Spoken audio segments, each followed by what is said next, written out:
Well, welcome along, viewers, all around Australia and the world. We are here at the AFL Masters Round 2 Stream of the Week. My name is Tony Nealon, joined by Matt Gale. And Matt, it's Athelstone versus Riverland first up. First of all, welcome.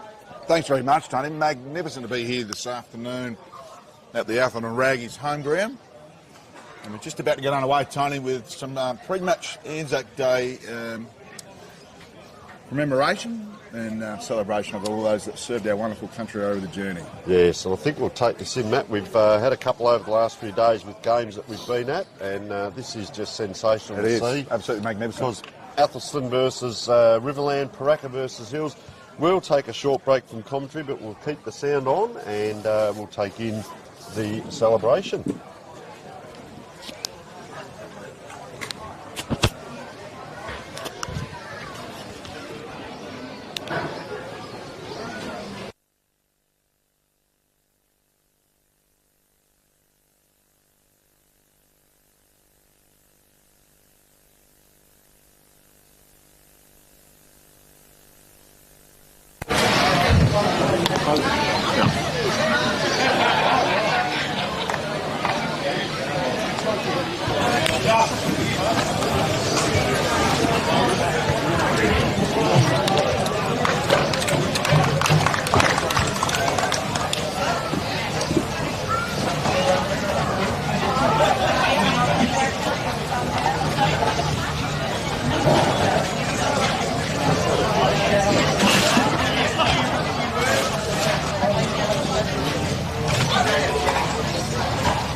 Good afternoon, everyone, and welcome to Sports for our Masters match between Athelstone and the Riverland. I think we're the kickoff, and we've got the Raggies. It's a pleasure to welcome everyone here today, families and friends, and of course our players in front of us. We're looking forward to a game played in great spirit. Can I please invite everyone here, if you are able, to please stand and remove your hats to observe the Anzac Day Commemoration. Not old as we, but our left grow old. Age shall not weary them, nor the years condemn. At the going down of the sun, and in the morning, we will remember them. We will remember them. I reckon you might be a better change.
before you begin.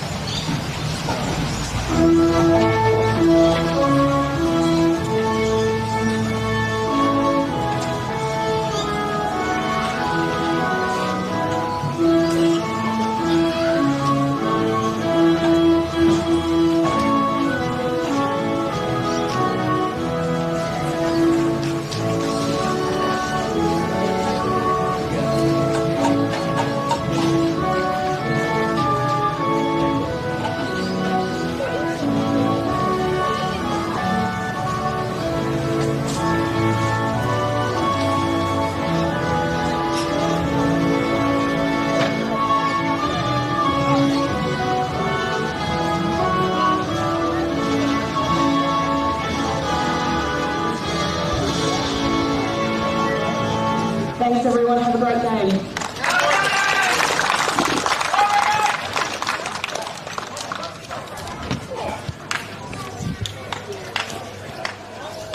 Well, all in readiness, very moving.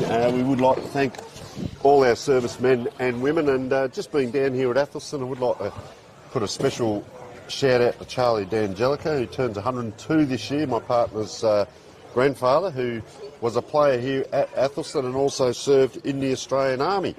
So sensational by Charlie, a bit of history there. And well, I can tell you, viewers out there, the Riverland Super Dogs are going to the left of screen and Athelstone are going to the right. Our magnificent sponsor, Work Locker Mount Paraka. Matt, we're going to get Andrew Bailey on later. I had a trip in there during the last couple of weeks, and I want to just tell you a little bit more about the shop when we get Andrew on, mate, because it is sensational. We're working a shop there. Looking forward to catching up with Bags a little bit later. Andrew Bailey, of course, the face of the AFL Masters SA major sponsor. Also, big thanks to Sports Interactive, Dartfish Filming Footy, and Archie's, the best on ground player today, will receive a lovely pair of Archie thongs. Walking around like you're getting a massage whilst you're walking and strolling around your local footy field and at home. Looking forward to today's game. We've got Athelstone and Riverland coming up in the first game, and game two, Paraka taking on the Hills. So stage is set. This wonderful Anzac ground that we've experienced from Thursday night right through to now, Tony. It's been absolutely superb right across the country. I'm loving seeing Anzac Day medals being presented to players. Unfortunately, the players won't be getting medals today, but they'll be receiving the Archies. I don't think we've got a bronze pair. I do have a bit of a bronzy type in the car that we could commemorate. But Tony Neal to get us underway with the opening bounce of this opening clash. And just the fact they're out there, Matt, and that's big number 42, Dale Merchant. They're trying to get the tap down for Athelstone. They're both facing the same way. Flying over the front, Kevin Grant. Gee, wheels around. They're inside 50 already early. Oh, dive and make us look good. That's the call we used to say at training. Couldn't quite happen, though. And that was Troy Roberts trying for that ball. So they get it out now. The Riverland. Be interesting to see the style of play. Matt, you and I both played country footy. The country boys tend to hit a little bit harder. I tended to feel they're a bit harder in their manual labour and working type setup that they do. This is Dale Lellman. Magpie is the nickname of Magpie, and ball on the wing. So left half back, probably true centre wing more than anything. So poke one inside forward 50. A little bit of a high up and under. And easily taken on the chest there. Troy Roberts, been busy early. Gets his kick to the pocket. Bit of a dribbler. Some work there to bend the backs. They do. Goes to the hot spot. There's a couple out wide, including Evans. Might be just a bit far off. Gets the tackle away, Evans. So they move it out there. Defensive 50 here, the Super Dogs. And should be easily picked up by Luke Stewart. Does some pretty good work there. I think he was best of field in their previous game. Ooh. And a great mark there to aim on Brennan. So Brennan too far out to score. Just chips one over the top with his 9-iron. And it lands safely on the chest there of number 38. We don't have his name at the moment. Apologies for that. Goes to the hot spot. And a lovely little mark there taken by Kevy Grant. So Kevy Grant, man on the marks, probably 30 from home.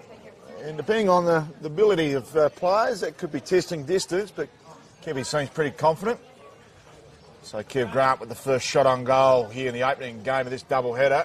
Slides to the right for a minor score. Obviously, we're not keeping scores here in the AFL Masters SA. Footy for fun is the concept and the mantra of this wonderful organisation that has 19 teams now.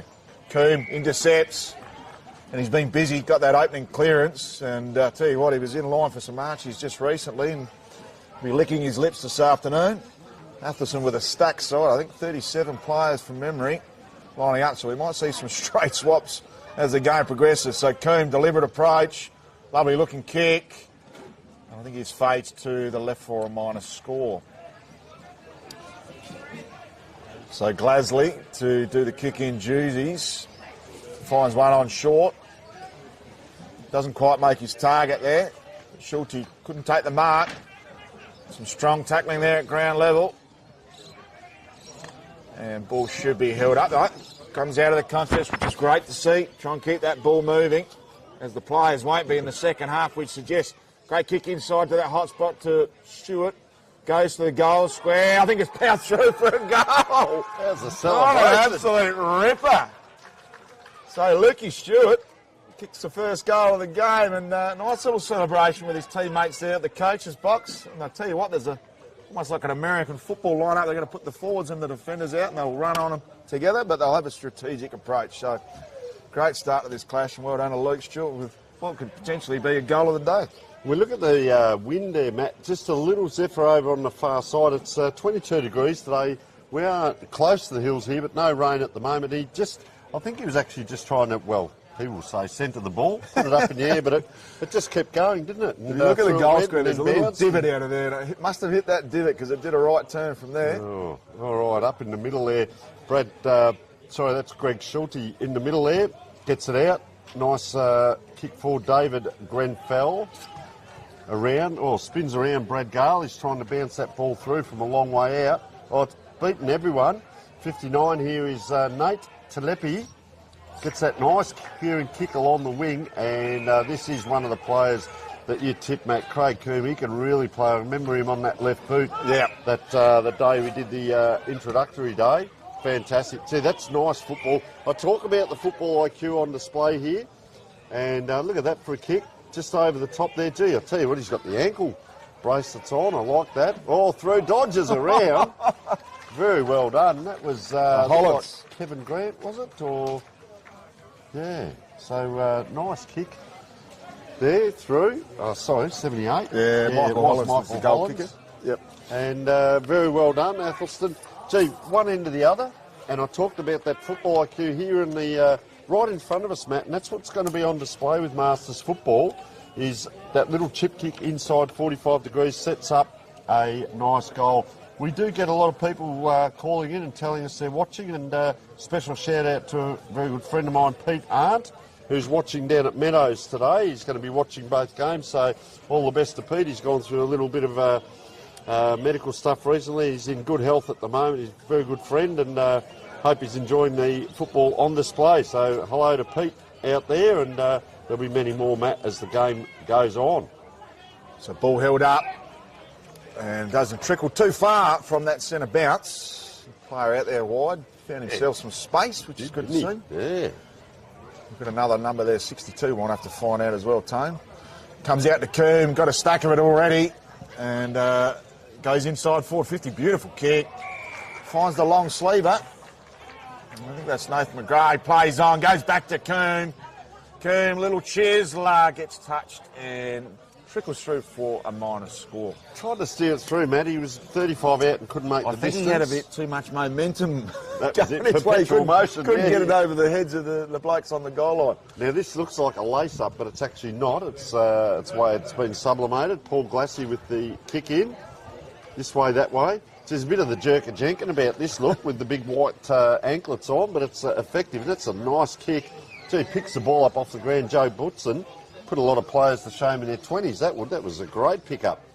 So a couple of players just trying to sock it there. You'll see the Riverland red and black, but you'll notice out there one player to the left of the screen's got the jumper on that looks like the lace through it, and then the other teammate has got the stripe on, but it doesn't matter. It's all black and red.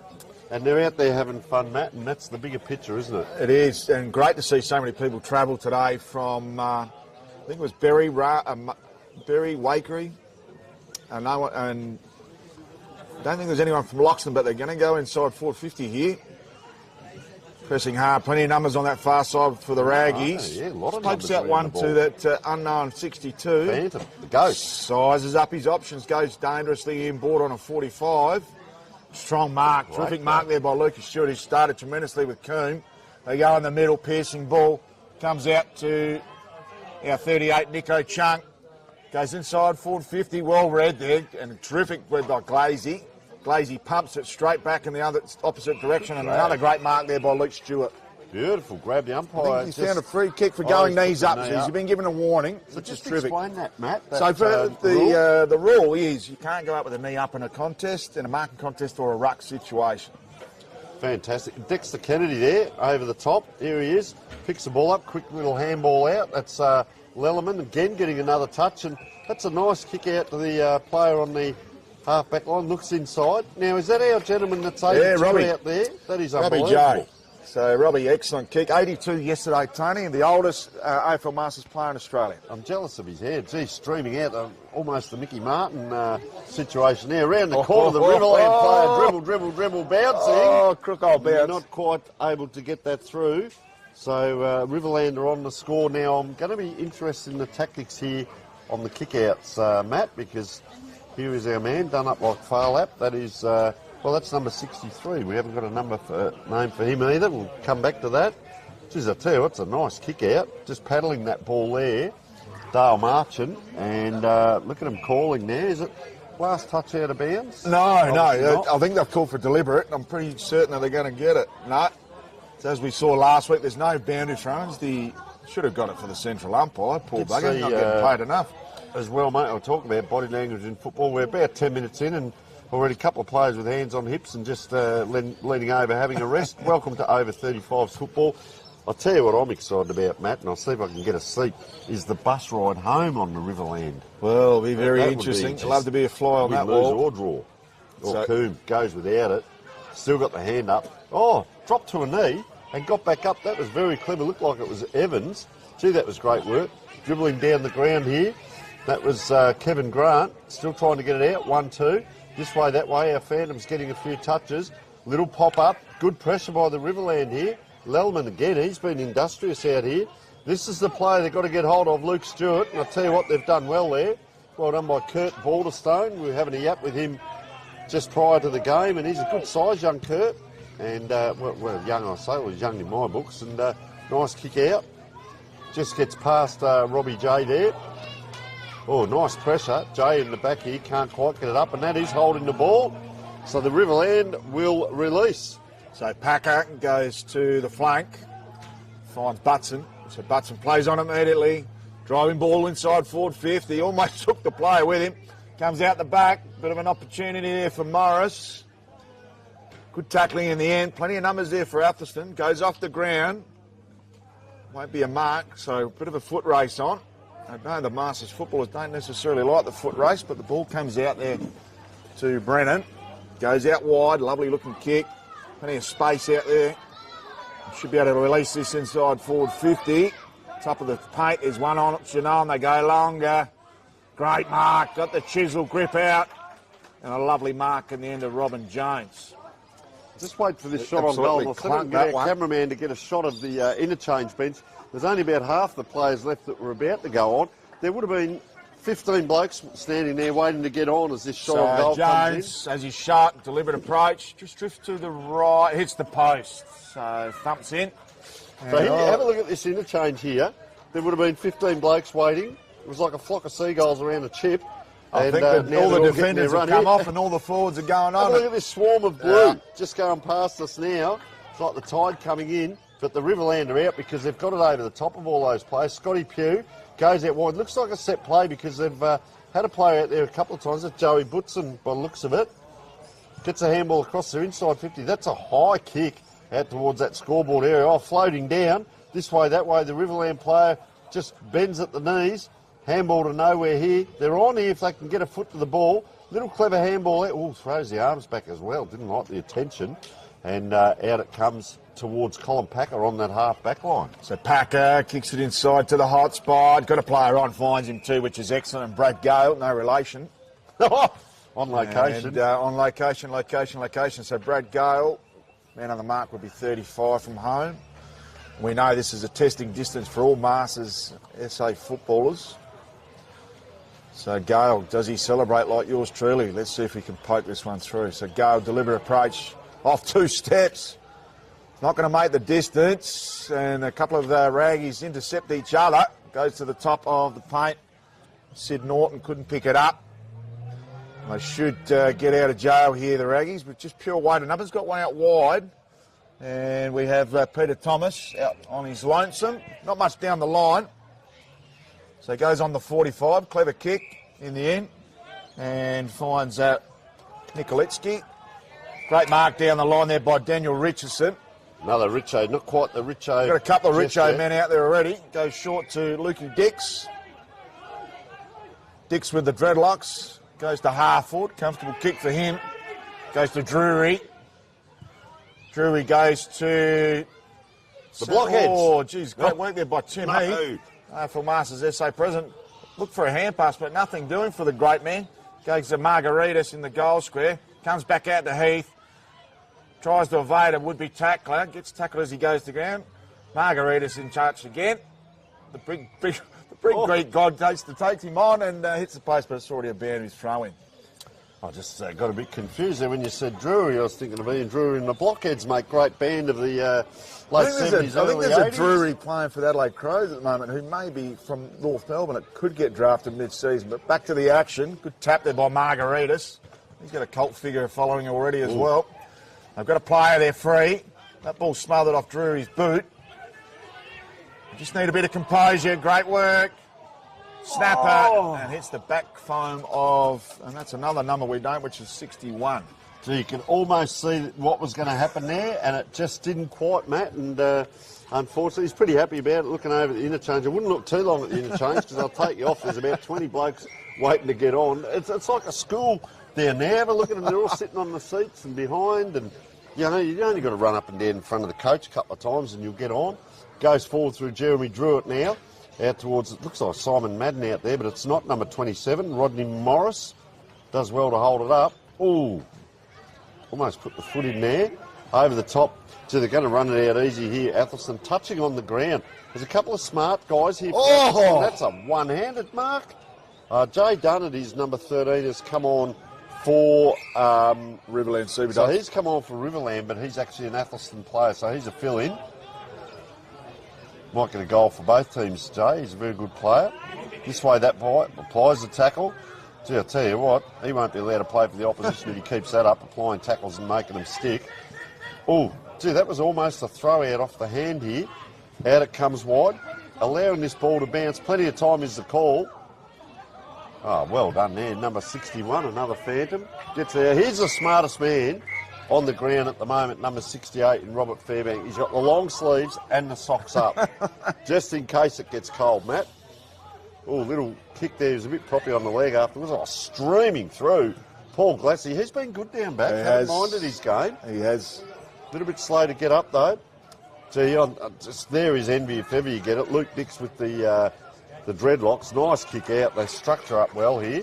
Just Margaritas again. Big Leon. He's got the mouth guard straight in the sock. He's been watching the big boys, big Margaritas. He's an impressive figure. So he's going to have a shot there. You can see the light tower there still as Leon Margaritas comes in. Lines him up. Gee, he doesn't go very far. And has he popped it through? I reckon he's No, he didn't. He drifted to the left. He tried to guide that more than anything there, Margaritas. So they structure up well here, Athelstone. Another kick out. Might be Glazy again. Yeah, it is. So Glazy did the kick in duty. He's got a couple on short. Goes straight up the middle. Lovely kick. Finds Lelderman, otherwise known as the Magpie. Had a bit of a chat to him pre-game. Beautiful left peg. Straight up the guts again. Great approach. There's on the chest of David Grenville. So Grenville turns around quickly. Plays on. Goes to left half forward. No mark taken. Good work there by Paraka. Couldn't take the mark. They run away with it here, the Raggies. They go to right half forward. Overruns all comers. Good shepherd there. Excellent work. We don't have a... Oh, yeah, we do. Yeah, Glazy. Jeez, he's pushed up from his post down there back. And they've turned it over at true centre wing here. Yeah, they're lining up well down in the back area. Get that defence right. And crowd favourite Jason Milne. Yeah, the Milne dog. Takes the grab. Gets around on that left foot. Oh, Dexter Kennedy runs in. Takes the grab. Has a look in the middle. And gets Jay Dunn. Whoop. Through he goes. This way, that way. Oh, is he taken high? No. So it comes out Athelstone.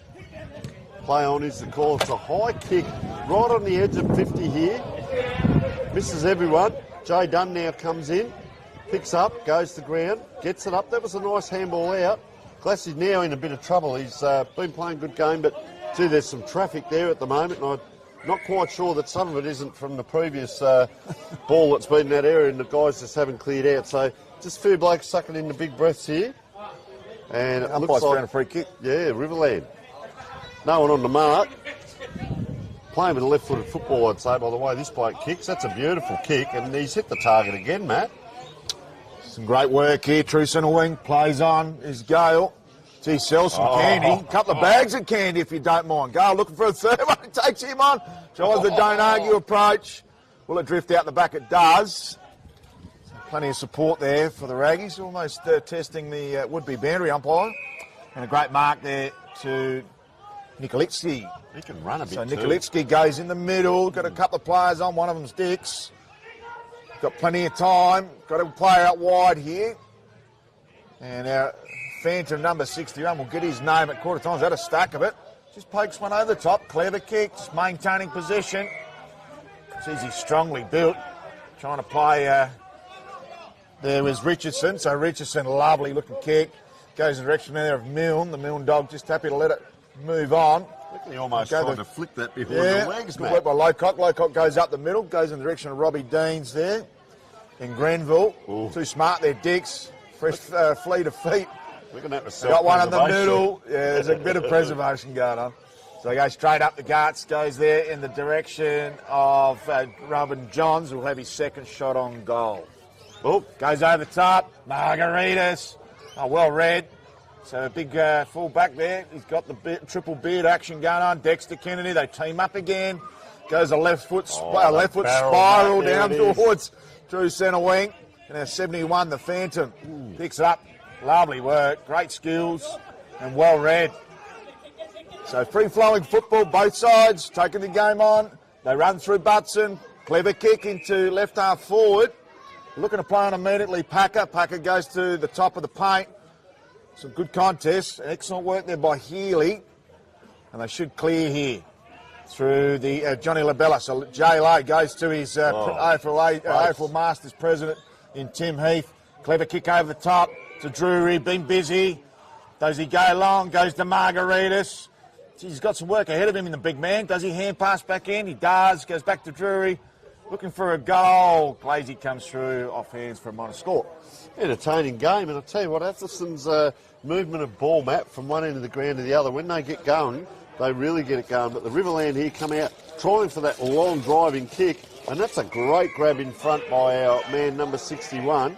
Just looks into the pocket, makes it a bit hard for his teammate there, 2-on-1. Riverland player goes to ground, and it becomes an Athelstone free kick. And he's going to kick this from about 40 out, so just centres it up. Beautiful positioning, good teamwork, good synergy, and a nice grab. I'll tell you what, Nikolitsky, he has covered a lot of ground. I was watching him earlier, almost too good for playing at this level. Goes inside, around they go. Gee, that's a penetrating kick. Lovely work by Labella. Wow, that is a great kick, the captain. Captain's goal to J-Lo Labella. And I tell you what, he was in the right space there and just had one vision, and that was going straight down, straight over the would-be goal umpire's head for a classic goal. I'll tell you what, Matt. Off his back flank, don't mind you. Fantastic work. And Labella has kicked the goal. Yeah, Labella. Half back line, and that is delightful to see. So I was talking about that, the movement down the ground by Athelstone. If they had a player count now, I reckon they've got less players on the ground than what they've got on the bench, just quietly. I think we had 31 names, or might have been 39, but ball up in the middle again now, and I haven't minded the Riverland at times. They've got some patches, they're still learning about each other. Jay Dunn pumps that ball forward to the man furthest forward on the Riverland side. A little bit of a wrestle, running off the half-back line, though well done by Athelstone, having to almost go and get his own ball there, was number 61. We'll try and get a name for later. Up and down. They're sharing it around. See the numbers, that's the value of running. Luke Dix, he's starting to get a few possessions as well. Goes for Margaritas in the pocket as he's coming forward now. Here he is. Just goes over onto the knees. Dix comes forward again. Pops it up in the air. 2-on-2. Good battle. Anyone's ball. Riverland do out. Oh, not quite able to get that out. It's a strong, strong tackle. He's given it a throw. Yep. Athelstone will get the shot at goal. So...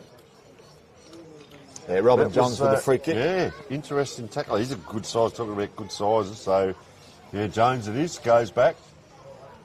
Done a good job up there. Just having a look, surveying. We wouldn't believe it.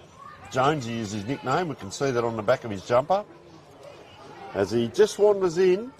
Yeah, he was a little bit right there, but nice goal. And it sails through down into those trees back there, and nice goal by Robin Jones. As we're probably getting fairly close to quarter time, I would suggest. Big thank you to Work Like a Mount Barker, Sports Interactive, Certainly. Dartfish, Filming Footy and Archie's Footwear are our sponsors today.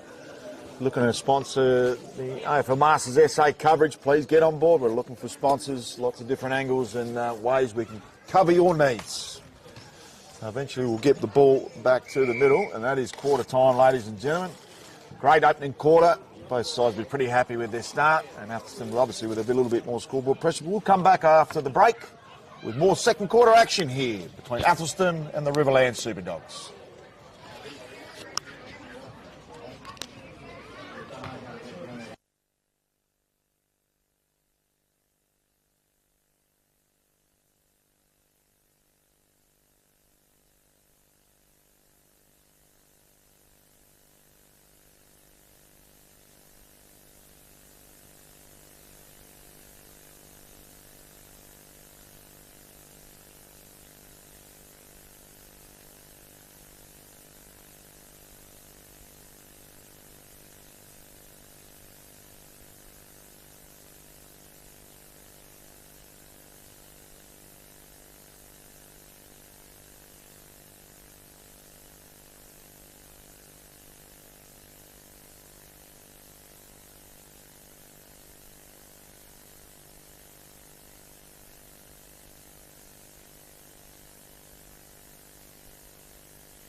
Welcome back to the second quarter of the Athelstone Raggies and the Riverland Superdogs game. Wonderful first quarter. Plenty of green shoots for both teams, Tony Neal, which is great to see. And a big thank you to our AFL Masters Stream of the Week sponsors, Work Like a Mount Barker. Hopefully we'll get Andrew Bailey on this quarter before he starts getting ready for the Hills Tigers game. Thank you also to Sports Interactive, Dartfish, filming footy, and Archie's Footwear, the best player on the ground today. We'll receive a pair of Archies. I'm just going to wander over because I've just seen the great man roll in, Matt. So, yeah, go. I'll let you start the quarter, mate, and I'll see if I can get him over. So Merchant will go up in the ruck. Did a pair of work on the first teams, as did Coombe. Got an armchair ride from the big man. So Coombe back in the middle. The first half of the quarter rotations. So umpire found a free kick to Merchant, brought down in the ruck. Goes out the back to Lukey Stewart, who was very impressive in the opening term. Should pop out the back. They've got a player, a couple out there actually. Running onto it beautifully there was Nikolitsky, and he sprays to the left for a minor score. A lot of blokes getting a bit too much momentum up as they're having shots on goal and losing a bit of accuracy in the process. So Glazy did plenty of kick-in duties in the opening term. We'll recommence from the top of the square. Find a lot of players, Tony, they forget you can play on up outside the square nowadays. All the footballers here have played in that area where you weren't allowed to. Gravely kick goes in the direction there of Grenville. Clever mark, he was busy in the first term. Goes out to Balderstone. Great mark by the big man. Just settles, there's not much on forward. He's got one in the flank. Comes out to our broadcast position. And a lovely mark there by Butson. He was very busy in the first term. Heads to the top of the 50. With no mark taken. Great kick in an excellent area of the field. Try and press forward and kick their opening goal. Oh, lovely work. Silky. Great forward craft there by Brad Gale.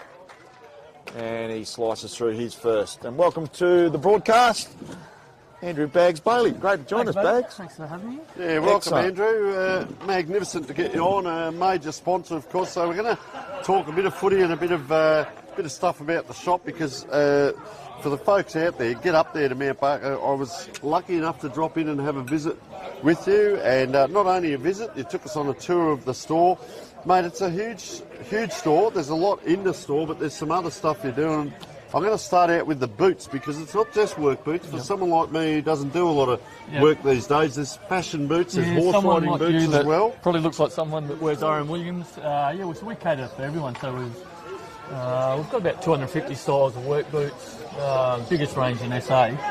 And then we've also got country and lifestyle boots, so your RM Williams, Thomas Cooks, and your dressy fancy boots that you can sort of wear everywhere. So we sort of cater for everyone in that regard. And we've grown from just one boot to 260 plus in the last 5-7 years. So yeah. So we see Athelstone just going forward, and your reasoning behind sponsoring, of course. I know you're playing as well, but long family tradition with the shop, but yourself, the reason for the sponsorship?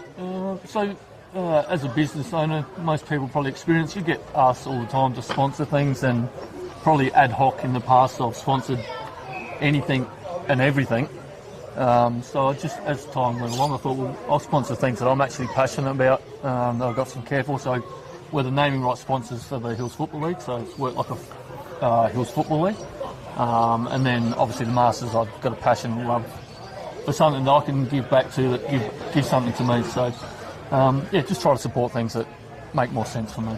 And a great shot on goal. Not going to make the distance, trickles off hands for a minor score. So ball in the forward line. And I talked about the safety clothes, boots, jackets, so there's something for everyone in there. I really want to touch on this. We'll just see what happens with this kick-in first. I'll get Matt to just give us a bit of a Glazy, of the footy. Frizzler, straight up the ground. And Mark Tatum could have been thrown out of there, and I umpire's seen it that way. And there'll be a free kick there to McGrath. Sorry, not McGrath, to Caddy. So Tim Caddy. Another the smart long man, sleeve. long sleeves and socks up. Goes to the pocket, still in play. Live ball, trickles off hands, and will be a brought back in. So Andrew, just one of the areas you took me into in the shop, out the back there, and there's a couple of areas I really want to get into. The sublimating services, for those of you out there wondering what that means, like myself, it's obviously the printing of jumpers. But not only that, there was football jumpers, shirts, fishing jackets, everything. But the sports bags as well, I was very impressed. You were doing the tiger emblem on the sports bags as well. But tell us a little bit about your sublimating processes and that side of things that you can do for clubs and people out there, businesses as well. Sublimation, not a lot of people know what it is, except those involved in uniforms for their clubs. So sublimation is what you're seeing on the screen now. The boys in their Athelstone Guernseys or their Riverland Guernseys. Process starts from white material and a design on the computer and ends up in the football shorts and football Guernseys that you see on the screen at the moment. So we do that all in-house. That was how I started the business 10 years ago. And then from that we add and we do the football jumpers, football bags.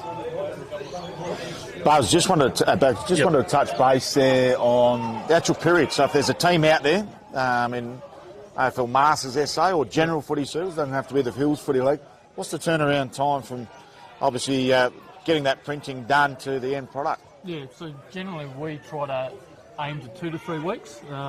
Busy time of year, just gone, we've started football and netball. It can blow out to 3 to 4 weeks, but yeah, we try and turn things around quickly, pride ourselves on that. Yeah, I've lived in Asia. I had some jumpers printed and they obviously go through the sweat houses of right across China. So I knew it was about a 7 or 8 week turnaround. So that's absolutely magnificent. Done here in SA by a proud sponsor. 2 or 3 week turnaround is absolutely massive. And probably further to my question, we'll have a chat about that off air later because there's an exciting opportunity that may come up for us in the future. So good work there by Dexter Kennedy, who's gone up. He played a great first quarter. Sort of pokes one over the top to Dave Evans. He took some mark. I'm not sure if it was the 15. It wasn't Dave Evans. He might have already... Oh, he's still down in the pocket. Quite a number of bald heads out there. Makes it very difficult, Tony Neal. Bit of pace as well. That Pipicella number, I think that's Hollands. So Hollands has already dobbed one in the opening term. From tough kick for a right footer in that pocket. But they're very wide pockets here. As the Raggies have had the ball, a fair contribution in there. Forward half this quarter.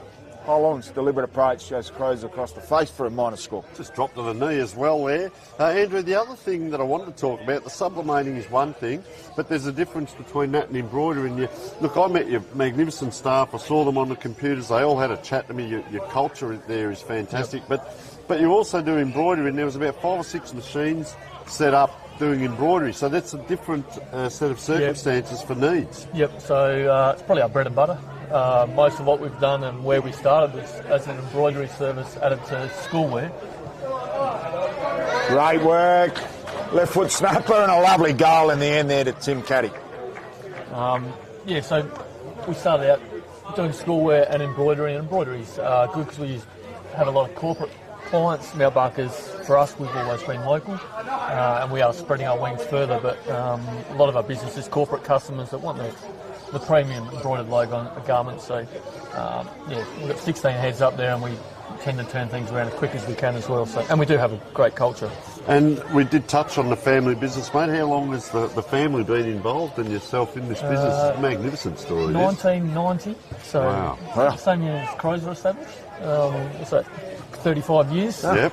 Masters in the making. Yeah. And it was Mum's business. I had no interest in it at all, but wanted a career change and jumped on an embroidery machine at my sister's house, and it's been a runaway train since then. So love it. Got a passion for it. Didn't think I would have, but I do. Well, I can tell the people out there, do yourself a favour, as we say, but get down there and get down to, or up to Mount Barker, whichever way you want to go, but call in because it is absolutely sensational. The staff are so helpful. The products are fantastic, and gee, I tell you what, that's a good left foot kick there. That's a good old tumble punt. And that was Pipicella there with his speed out there since he's come on has been really exciting. And you're right, lovely kick, Pipicella. Tumble punt. But Andrew, look, we'd like to thank you, especially from all of us here in commentary and with the over 35s, the Masters, for your fantastic sponsorship. Right, it is sensational, and anything we can do to help. And as I said, I'm not just here to pump up the shop. I'm here to talk about it because I've been there. Yep, I really appreciate you coming up. Getting into the sales, mate. So all the best for the future as well, and good luck today. All right, thank you. Looking forward to seeing you out there, Andrew Bailey, because you've represented Australia, so you've got some runs on the board. Don't put that pressure on me. Thank you very much to Andrew Bailey from Work Like a Mount Barker, AFL Masters SA. major sponsor, doing a stack of brilliant things in local communities, not only here at AFL Masters level, but also in the hills. So they go out wide. Lovely pick up at ground level there by Hollands, who has avoided the changeover. There's a big switch after that last goal. Good punch out the back. Glazy, been rock solid, picks it up. Looking for some boundary line support. Excellent way to keep that in was Kevin Grant, and it trickles out of play off hands for a throw-in, which will be brought, and we didn't get to mention this earlier. They bring the ball in 10 metres in the Masters, no boundary umpires. Yeah.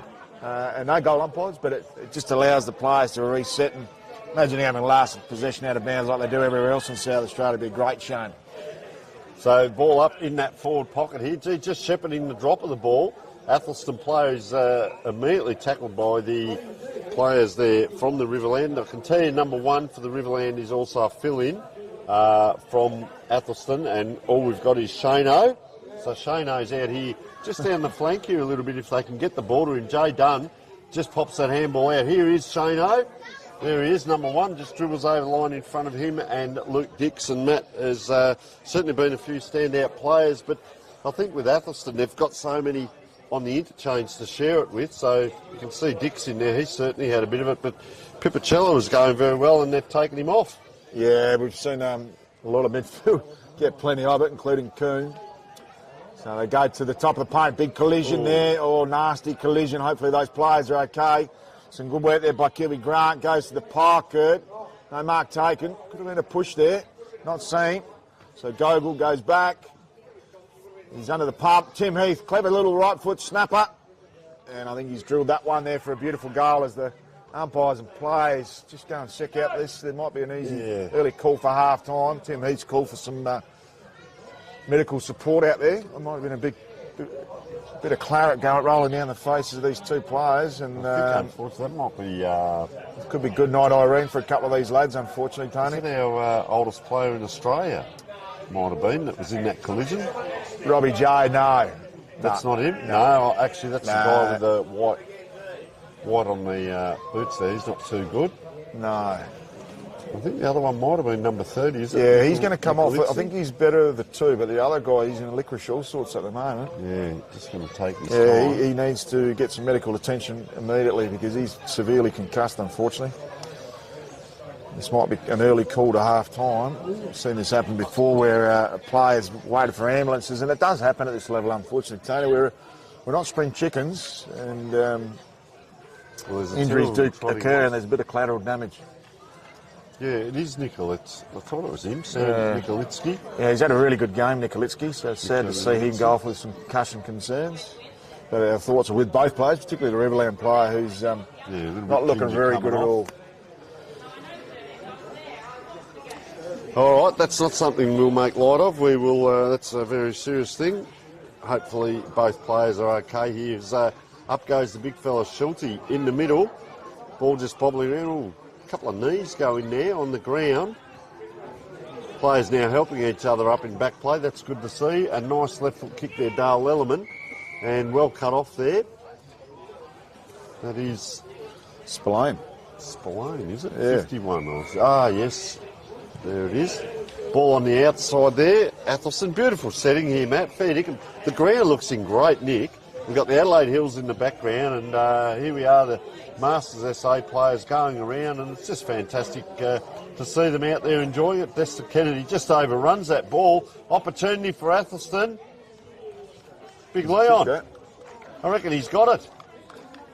Or has it just been... no, just a point there. He just put the little wave up, and I thought, oh, that's not a big celebration. Gee, they're out here. Riverland, it's just a bit of the pace has gone out of the game, Matt. So Riverland gets an opportunity to go forward. I've been super impressed with Athelstone's ability to cut off. This is Steve Clayton, ball in hand. So Clayton goes out wide, got a couple of players on, goes over Tim Heath and Co. Pops out the back, could have run out of play. Keeping it in there with Schulte. So Schulte gets his kick away and trimmed off there by Brennan. He's been busy. Got a kick and a half from home. Goes to the top of the paint. Beautiful mark by Robin Jones. It's hard to stop, that centre half forward position. Size of him coming in protects There's the a bit ball. of a steam train. He's going to have a ping here. From 50, the big man gives it the kitchen sink. Unfortunately, Glazy at the last line of defence chimes in. He's been terrific back there. And he's had plenty of kick-ins. He's got his full quota in for his bus trip this afternoon. They go out wide in the direction of Gale. Goal kicker early this quarter. Has a couple of bounces. Not streaming away. He's just galloping away. Gets to our broadcast position. Goes to right half forward. And a clever mark. And he's been playing exceptionally well, this Spillane. Yeah, he's done well. It's almost circle work now. And that was a great run by Brad Gale. But I'll tell you what, closing in on him was Steve Clayton. And it's out that other side. So now let's see if we can have a bounce on the far side. The equivalent. It was only one. Nice kick in. Big Leon. There he is. Oh, gives that quick handball up. The player wasn't ready there. Jason Milne. Wouldn't be the first time we've called a Milne in a forward line. This way, that way. Gee, gets up off the ground as Peter Thomas. Gets that kick in. Oh, just a little bit of magic out there shown by Robert Fairbank. The only thing was there wasn't anyone else near him. But he had the ball going this way, that way. And I'll tell you what, they've come out the other side quickly here. So Glazy goes to Shano. Shano pops one over the top to Pugh. He's brought it back. I think he played on. Not sure what happened there, but he's called it back.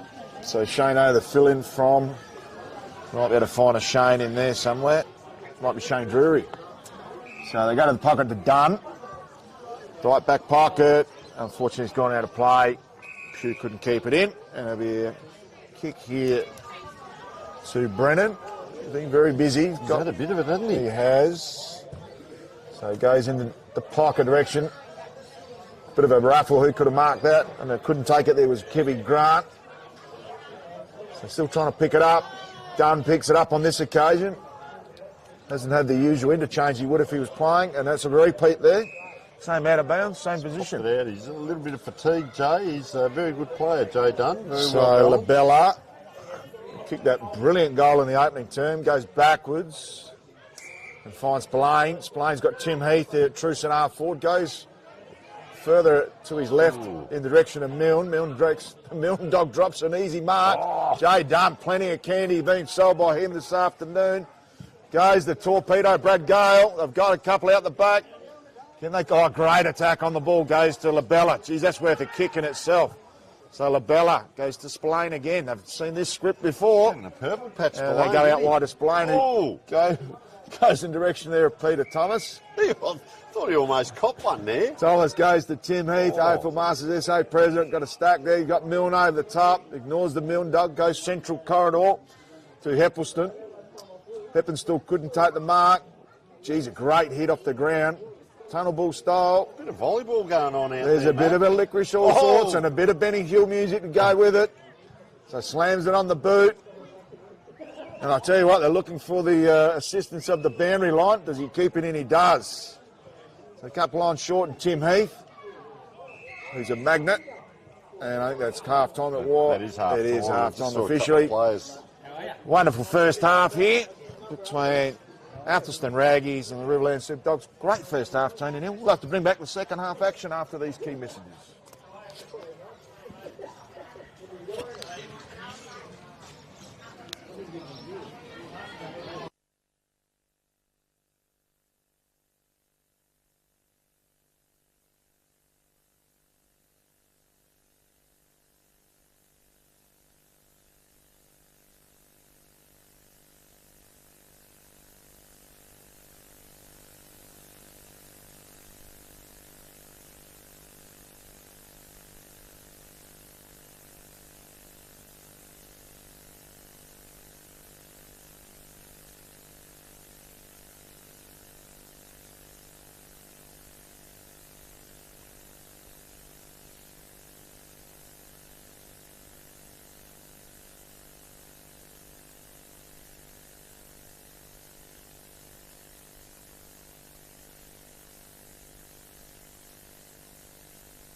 Welcome back to Athelstone, Max Amber Reserve, and magnificent day. Tony Neal joined by Matt Gale for this first big game, Athelstone versus the Riverland Super Dogs, and of course the second game will be Paraka versus the Hills. But at the moment, half-time, we've seen an entertaining game. Athelstone have been on top, but Riverland also have had their patches of play where they've also looked good, Matt, and we did see it a little bit like the old-fashioned footy. You're not getting the congestion and the press up the ground, so you're getting a lot of those one-on-one contests, and it's quite entertaining. And look at the Riverland here. Out they come quickly through that left-foot barrel down towards half-forward line. Bobbling around here, pack forms. Player able to turn around. Geez, I'll tell you what, he extrapolated himself out of that, and that was a great kick forward. Brad Gale, and got it through to Shane Healy. Rowdy, I'll tell you what, Gales ran on as well, and Healy looks like he's going back to have a shot. Not too much to aim for, all the players are static, so he's going to run in, left footer. Tell you what, he's got plenty of it too. That's a great kick off the boot, and it's an early goal to the Riverland, and Matt, pretty much out of the centre there, mate. 2 or 3 possessions and a nice team goal. I'd have loved that start there, the Riverland Super Dogs. Plenty of players travelling here today from Berry. I think we had Berry Wakery. There's another one there, maybe come from Renmark. Would they come? Renmark, yeah, Renmark was the other one. I don't think there's anyone from Loxton on this occasion. Cobdogler?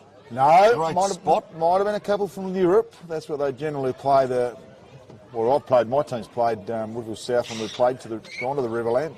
Always a fun trip. So Max Amber Sportsfield is a light this afternoon. Big double header brought to you by Dartfish Filming Footy and Sports Interactive. Big thank you to Work Like of Mount Barker, major sponsor. Great kick out of that middle there from Lelman. They go inside 450 again. Could have been a push in the back for Healy, our most recent goal kicker. And I'll just say, Robbie J there, number 10, the oldest player in Australia, is 82, but he's tracked that ball from the wing, he sprinted in, he then went to half forward, and he's now out to the left of the screen here on half forward. And I'll tell you what, he's doing all right out there. He's having a fair dinkum crack at it, as Athelstone in a bit of trouble. They're going to get out through Coombe. Great player on that left foot, and look at that for a kick. Oh, he dropped to the knees there. Couldn't quite get it done. Spillane, who had a very good second quarter. And Luke Dix just backing up there. Oh, pops that ball in. Dix is going to be on the end of this if needed. They sprint away now, Athelstone. Down the wing it comes, and player had to stop and prop. Gee, he's in a little bit of trouble there. 2 Riverland players that's going to dribble out, is it?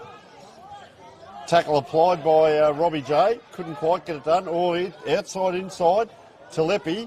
Ball going up. It's right back in the middle of the ground where we started, and Luke Dix has had to wheel around like the Titanic. So Dix goes into open space. Labella's out there, as well as Caddy. They pop one over the top. Clever marked by Pugh. Just waiting for some cavalry to arrive. They go into the middle. Dangerous kick. Actually drifts over that target and finds Granville. Plays on immediately. Geez, great bodies going in hard there. At true centre forward for the Super Dogs. Umpire calls my ball. So big thank you to Andrew Bailey, who caught up with us earlier, the major sponsor of the AFL Masters SA. Big thank you to Bags. He's an Australian representative and multiple All-Australian Masters player right through the ranks as we have a secondary ball up. Geez, they go hard at it. Dexter Kennedy pokes one out the back. Ooh, bang. Lelman just absolutely copped that then. Umpire's found a free kick to him. So Lelman looking to play it immediately. Goes in the direction of Healy. Little juggler, which is not Healy on this occasion. It's Brad Gale, who's been influential. Little purple patch, Matt. He's been terrific. Loved him streaming down the wing here in the second quarter. So one would feel Gale's too far out to score unless he goes torpedo action. Going to have to give it the kitchen sink. Just pumps it to the hot spot. It's got a bit of drift on it. Juggling at the back there. Couldn't take the mark. Strong tackling. An excellent tackle there by Rodney Morris. Just trying to improvise from the back. Lifted a bit the Riverland there, and led by Brad Gale there. Industrious there early on. So Taylor gets it down to Coombe. They quickly clear, trying to get out of the defensive 50. They do have numbers.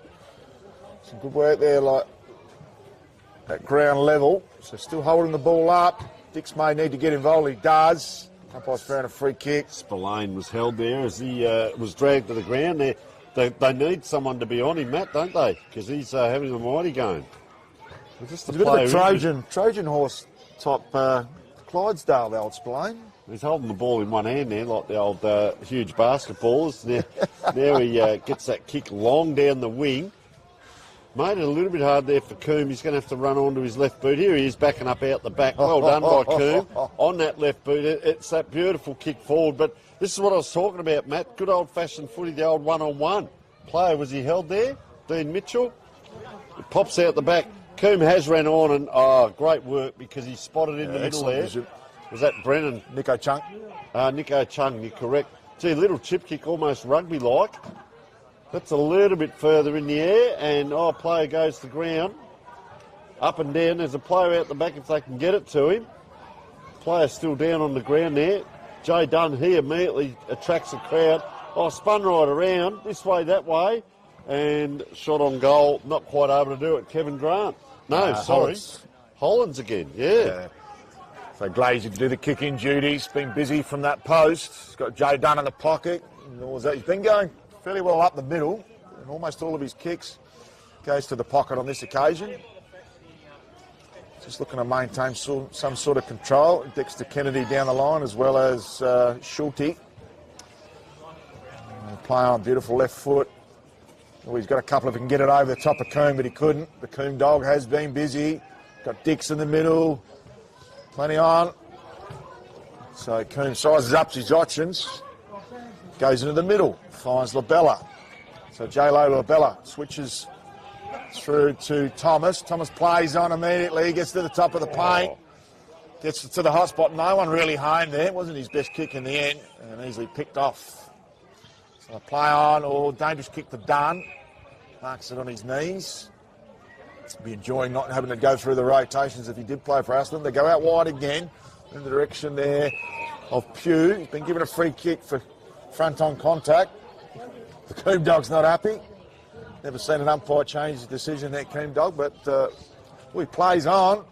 Some good work there. Put under Grenville. Couldn't get it to Gale. Might have spent a few too many petrol tickets, the big man. Dix cleans up. Got a couple of players on our broadcast position side. And it comes out towards Kevin Grant. Not sure if it's going to make him. Geez, interesting contest and a push in the back. And it'll be a free kick. So number 39, not sure who he is. There's a Athelstone player filling in for the Super Dogs in the second half. Lovely kick, just pops it over.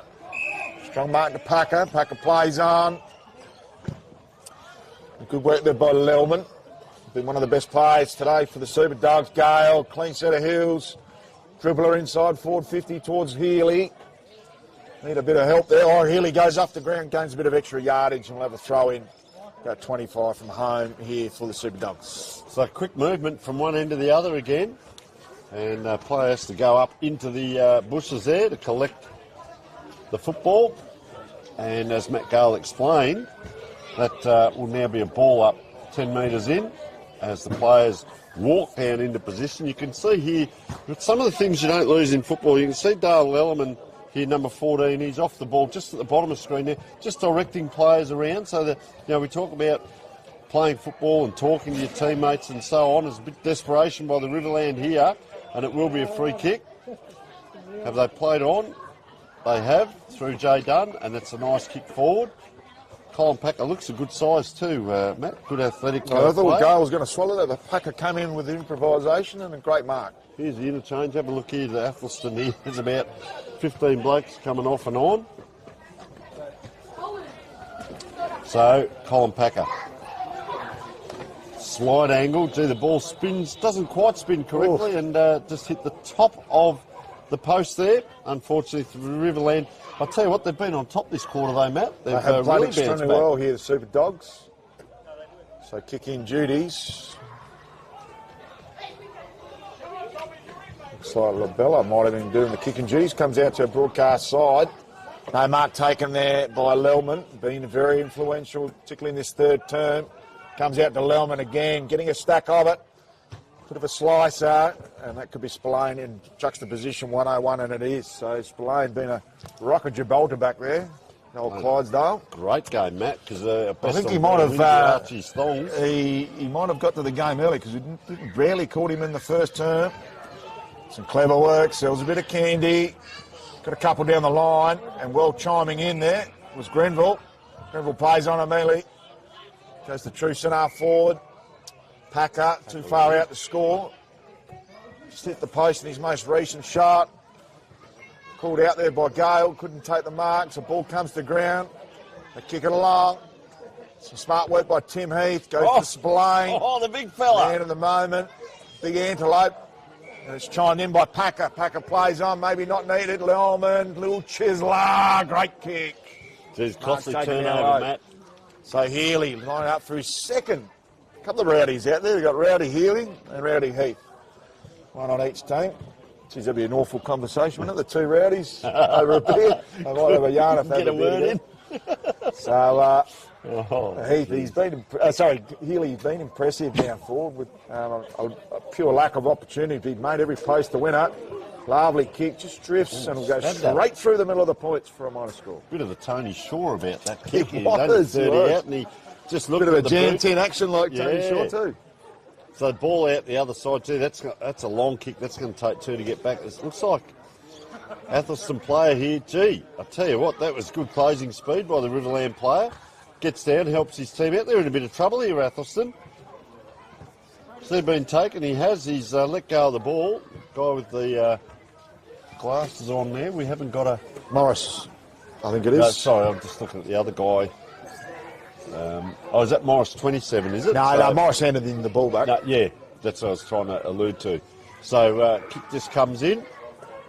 Maybe Peter Thomas, a little bit hard to see out there. And, gives it straight back to Riverland. Bit of like the old kick the kick. Streaming out for the lead. So that was interesting. Grenfell gave the lead, but cut off here. And they're out now. Labella, yeah, I'll tell you what. Labella's off to the races. He had 3 bounces. Kicks it over the top. Tell you what, there's a goal beckoning here. Some great work in defence by Balderstone. Coughs it up. Right foot snapper. Goal! Magnificent goal, and our goal of the day. An excellent goal. Just trying to get that number there. That would have been Fairbank. Yeah, it is Fairbank. Because I called him earlier. Geez, that was a great right foot snapper. A bit of slicing action. A bit of off spin from Nathan Lyon towards the goal line. And I'll tell you what, that goal is going to grow in momentum in-house with the Raggies as they watch that one back. I'll give you the strong tip. Labella comes to the bench after that streaming run through the middle with 4 bounces. They call him Jello. I don't know if he likes the Jello, but the Labella, Labella, streaming through the middle with an influential passage of play. So, ball in the middle of the ground. Can the Riverland answer? Oh, Kennedy, that is textbook perfect there. Up and down. That is the Dexter Kennedy. I don't know. He's doesn't look like Dexter Kennedy. No, because I was looking at the Dexter Kennedy. Started playing football at 15 years old at West Adelaide, but I'm not sure. So we might have to get someone to clarify that. He is playing in the ruck, but I'm not sure. Not sure there. Surely there couldn't be 2 Dexter Kennedys in South Australia. Anyway, ball up in the middle again. Making position, have a look at him jostling. Big number 43 there, Malcolm Taylor. Down on the ground, oh gee, streaming through the Athelstone player. Perpetual Motion's got that ball forward, gets it up. I spoke about his speed earlier, that's Pipicella. Yeah, he's back, which is good. He has got a right foot too, Craig Coombe, and just drops in short to Luke Stewart. So Stewart, probably too far out from home, got a raffling this one at this stage. Great hands, goes to Pipicella, kick one in the second term. That is a beautiful dime. Lovely goal to Pipicella. Kicks his second.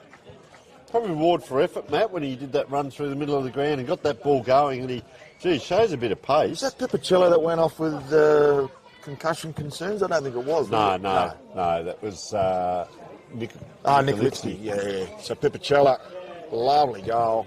He's got some real class about him with that left peg. Too good for this standard, mate. Fair dinkum. He's so fast. Well, they do have D's, I think, at Raggies, and there's only little recruits there. He might not be able to back up the fortnight, might suit him. So Dexter Kennedy up against, not sure if it is Merchant. They've swapped those rucks. Sorry, it is Malcolm Taylor. So they work it out of the middle again. Streaming through there was Peter Thomas. Went to ground. It's a bit up with the momentum of some of these Masters players not to go to ground, but Coombe fighting tooth and nail again. And it's been a great matchup because Lowland's probably been the best player for the Super Dogs. And we'll have a ball up there. So ball right in the middle of the ground, just on that far wing. As up it goes, the player got a falcon there. I reckon that was Craig Coombe. Anyone's ball. Did well down low there. That was Paraka on his hands and knees. But can Athelstone turn this around? Jay Dunn comes in at the back. A little bit of pace there. Trips himself up. There's Pipasella. It's come out again. Look at him running in 2s and 3s here. Not time for a bounce, so it's a long kick forward here by Clayton into that forward pocket. It's all Riverland here. If they can mop it up, they can. Gee, I'd get that across the ground. Jeez, I'm glad they did because the Margarita steam train was coming through there. Yeah. Had a fair way tonight. So Glazy does the kick in duties. Lovely kick to Paraka. Getting a fair bit of it. Paraka goes out wide in the direction of Brad Gale. Oh, geez, he's done well against Coombe. Real season campaigner. Skittled each other in the end. And ultimately the trip is the undoing, and it'll be a free kick there to Stephen Ormond. So Ormond switches to Tom Deegan, our phantom in the first quarter. Geez, he had an exceptional first quarter, Deegan. Goes out wider to Stewart, who's got Pipacella on if he wants. Looking for a longer option. Sizes it right up. Goes in the Margaritas in the Tim Heath direction. Thank God the steam train didn't come out because Tim Heath might have gone into next week. Jay Dunn sizes up his options. Got one on the 45. Clever kick by Jay Dunn. Finds the chest there of our unknown 39, who's been helping out in the second half from the Raggies. Comes out to our broadcast position to Lellman. Not going to make it to him. And chiming in there was Malcolm. Taylor, great mark. What an influential quarter we've had from Fairbank. Terrific kick. And that was outstanding football there from the Raggies. And it lands there on the chest of Peter Thomas. Just a quick one as Malcolm Taylor glided past their commentary. Not a hair out of place, Mal. He's a ruckman, not a hair out of place. Oh, the mouth guard's gone out. Guard out. So Peter Thomas directly in front. Man of the marks, 35. Stutter approach. A bit of a slice action as it touched on the line. Margaritas gives it the clap. And I think it is you're all through, all clear for a goal. So petrol tickets have almost been spent. We're heading late on in the third term here of this wonderful game between Athelstone and the Riverland Super Dogs. Well, it was all Riverland early in the quarter, and we saw some great play down there, and really working hard was Brad Gale down there and Shane Healy at times, but Athelstone just in the end of this quarter just put a couple on, and they're like a well-oiled machine as we speak. Not too many leaks from that oil as well, so they're going well. Be interesting to see now, though, the Athelstone players, 3 are behind the ball on this ball up. There's only 1 in front, and that player couldn't apply the tackle, so they're going to try and get it forward through Coombe. So that you'll see now both wings have come in. So number 4 on the far side, number 61 on this side, have both come in for a bit of congestion. But once again, there's no Athelstone players in front of this ball. So it goes backward. The umpires very quickly pulled one out, and it'll be Dexter Kennedy. Can the Riverland get a late one? Jay Dunn glides by on the wing because there's space. So Kennedy plays on. Bit of a high up and under. And sitting under that with an easy mark in the end was Tom Deegan. Deegan comes out wide. Have a kick down the line. Oh, fickle old bounce there to Peter Thomas, our most recent goal kicker. Inside out torpedo. Goes back there towards Tom Deegan. Bit of a juggler. Oh, they're mucking around with it here, Athelstone. Comes out to Joe Dunn, and he's just almost spent all of his petrol tickets. So goes through the middle. Hacker under duress. Coughed it up. Clever kick. There's numbers on here. Between Milne, Heath. Oh, needs to hold his feet there. Milne does well. Milne gives it to Tim Heath. 25 straight in front. And a lovely goal there by the president of AFL Masters SA. Who's an exceptional talent and All-Australian on a number of occasions. So Coombe swaps with the Labella in the middle. Geez, it's been pretty free-flowing in the back end of this third term, Tony Neal. You know what I liked about that? I know we won't be able to dissect it and get a close-up of it, though, but Tim Heath on the end of that did not panic, but just the way he pointed the toe as he kicked. I know it's the little things in football, but if there's any young people out there watching that are playing and saying, well, how do we get the kick right? Didn't have to snap around the corner or anything, just pointed the toe. That was textbook perfect. Wonderful composure, and he's 63 years young. It's Tim Heath, he's just getting younger with age. So ball up in the middle. Kennedy charges in, doesn't get off the ground. Athelstone free kick, is it? No, shepherding the ball. Again. So Kennedy, a couple of saying, they are loading up behind the ball, which is strange. So Kennedy now pops it out wide. Nice kick in. Was that Packer again, maybe? Oh, up and down, unable to take it. Oh, has he dragged that back in? Not quite. And Luke Druitt, that was, applying the tackle, just gets up. And that is 3/4 time in this game down here, Athelstone versus Riverland Super Dogs, and we will take a short break.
Grab my water bottle and your water.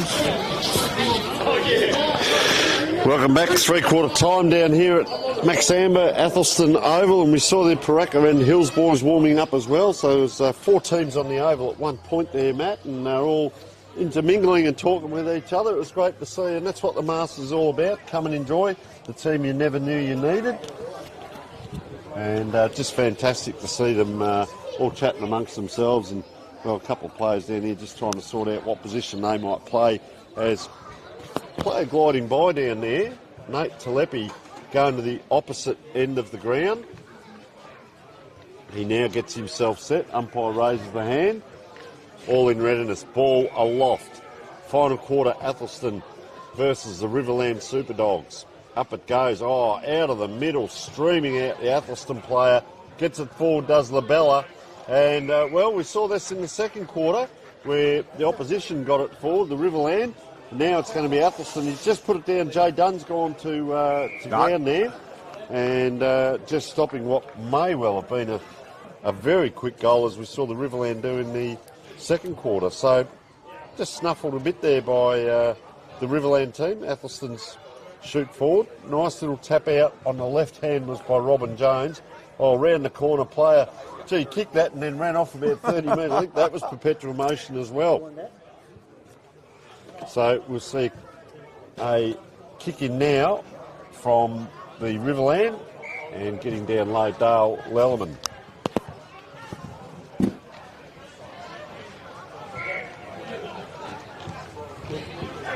Diagonal kick inside, Dexter Kennedy takes the mark. Pops that ball forward, and this is Joe Woodson with ball in hand. Goes across inside, little juggle there by Lelman. Diagonally across, they've gone forward 10 metres, but wide probably 50. Yeah, looking good here, the Riverland. Oh, just a dangerous handball. Bang goes the big fella. Runs in David Grenfell and bowls a player over. All fair. It's out the back. Gee, very well done down there by Stephen Orman. Can't quite get it outside the 50. Riverland player on his hands and knees. Can they get it up? Another one on his hands and knees. Can he take it? Luke Druitt gets onto it. Puts his names up in lights, and Luke Druitt kicks the goal for the Riverland. And I tell you what, they made hard work of that piece of play, but they get that ball forward and just reward Matt. And it's better than getting that ball forward and it coming straight back out again. So well done to the Riverland Super Dogs, and well, big David Grenfell in the middle there. Boy, didn't he go through. He's had a great game. He's had a great game, David Grenfell. Sort of think about who our BOG might be as we get towards the end of this quarter, but just at the moment. And back to the middle. Rucks go at it, good punch. Goes in the direction of Labella, goes to ground, has time to get up, tries to get it out. And we'll have a secondary ball up. So it's been a brilliant game here at the Max Amber Sports Field. Absolutely sensational facilities here. Great footy weather. No sun in the eyes to complain of. Ball comes to ground in direction of Labella. Just sharks it. He's in good form. Running away from the contest was Pipicella. Tumble kick inside forward 50. Bit of a foot race at ground level. Some good work there. Dunn comes in. Could have been taken high there. Looked like a front-on tackle. Big Leon gets up laughing. And the Margarita says, take a bit of that, Jay Dunn. I'll eat you up for dinner. So ball thrown up right on the paint. Good tap. Great forward ruck craft. Jay Dunn picks up. He's had a pretty good game. High amongst the best players here for the Super Dogs. Been called to play on. Scoops one over the top. Back to Dunn. And he's straight it out of bounds on the fall. So it is half forward flank here, and it's going to be a kick in. It's got the tape on the head. Has Luke Dix kept the dreadlocks out. Just by the light tower here, Athelstone player wanders in. Gee, he's put that high towards that forward line. They go up with one hand. Jones it was out the back player, slow to get up in back play. Oh, trying to forge his way out, couldn't quite. A little bit of trouble here, this way, that way, go Athelstone. Oh, he's kicked it the wrong way, but that could be a set play. I think he's actually deliberately done that, given it to Pipicella. Anton Pipicella, who has 2 goals. Goes back on that left boot. Oh, just a little bit pointy with the placement on the boot, but that'll do. Gets his 3rd, and he's having a good day out. He's Pipicella, enjoying his day, and it's going to look like he's going to jog all the way back, maybe to the middle or maybe even to the half-back line. So a nice goal there by Pipicella. Tell you what, if there wasn't as many transitions off the bench, he's probably right in line for the Archies. He's had a terrific second half. Himself and Spillane. Craig Coombe at times. The list goes on and on. Quite literally.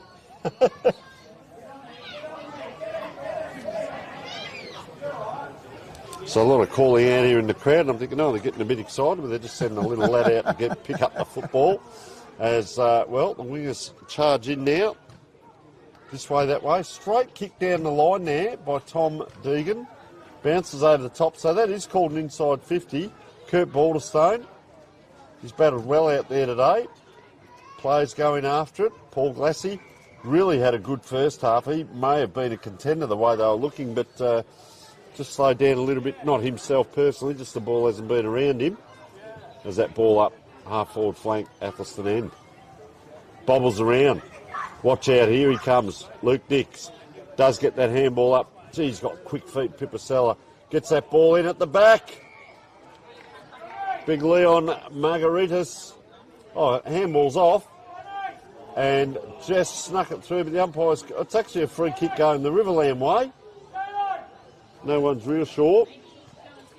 That is Craig Coombe, if you can hear the calling to our right, that's Craig Coombe busting to get on, making his own moves. And a free kick here, Ben Gogol, the man with the triple, just in case one snaps, the triple bands in the beard.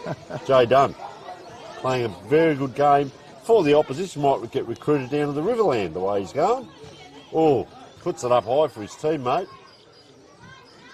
Well, take your pick, because that's one of his teammates as well from Athelstone. So it's a bit of both, but handball to himself. Watch out for Jay Dunn just in back play here as it comes to his feet right now. And players, there was a bit of signalling from the bench there. Might be a knock on the head. Hope there's no claret there. 42 puts his hand up. Scratch on the head there. Dale Marchant. And this is the player that got the knock on the head. It hasn't done him any harm because he's kept that ball in play. Just tracking it out now is David Grenfell. So that was Orman that got the little scratch on the head. It's Coombe. It's up down there halfway down the flank to Labella to do an interchange. So ball thrown up. Right at the top of the paint here for the Raggies. A terrific afternoon. Ooh, geez, players going to ground, still going in maximum efforts, even in these mid stages of this final term.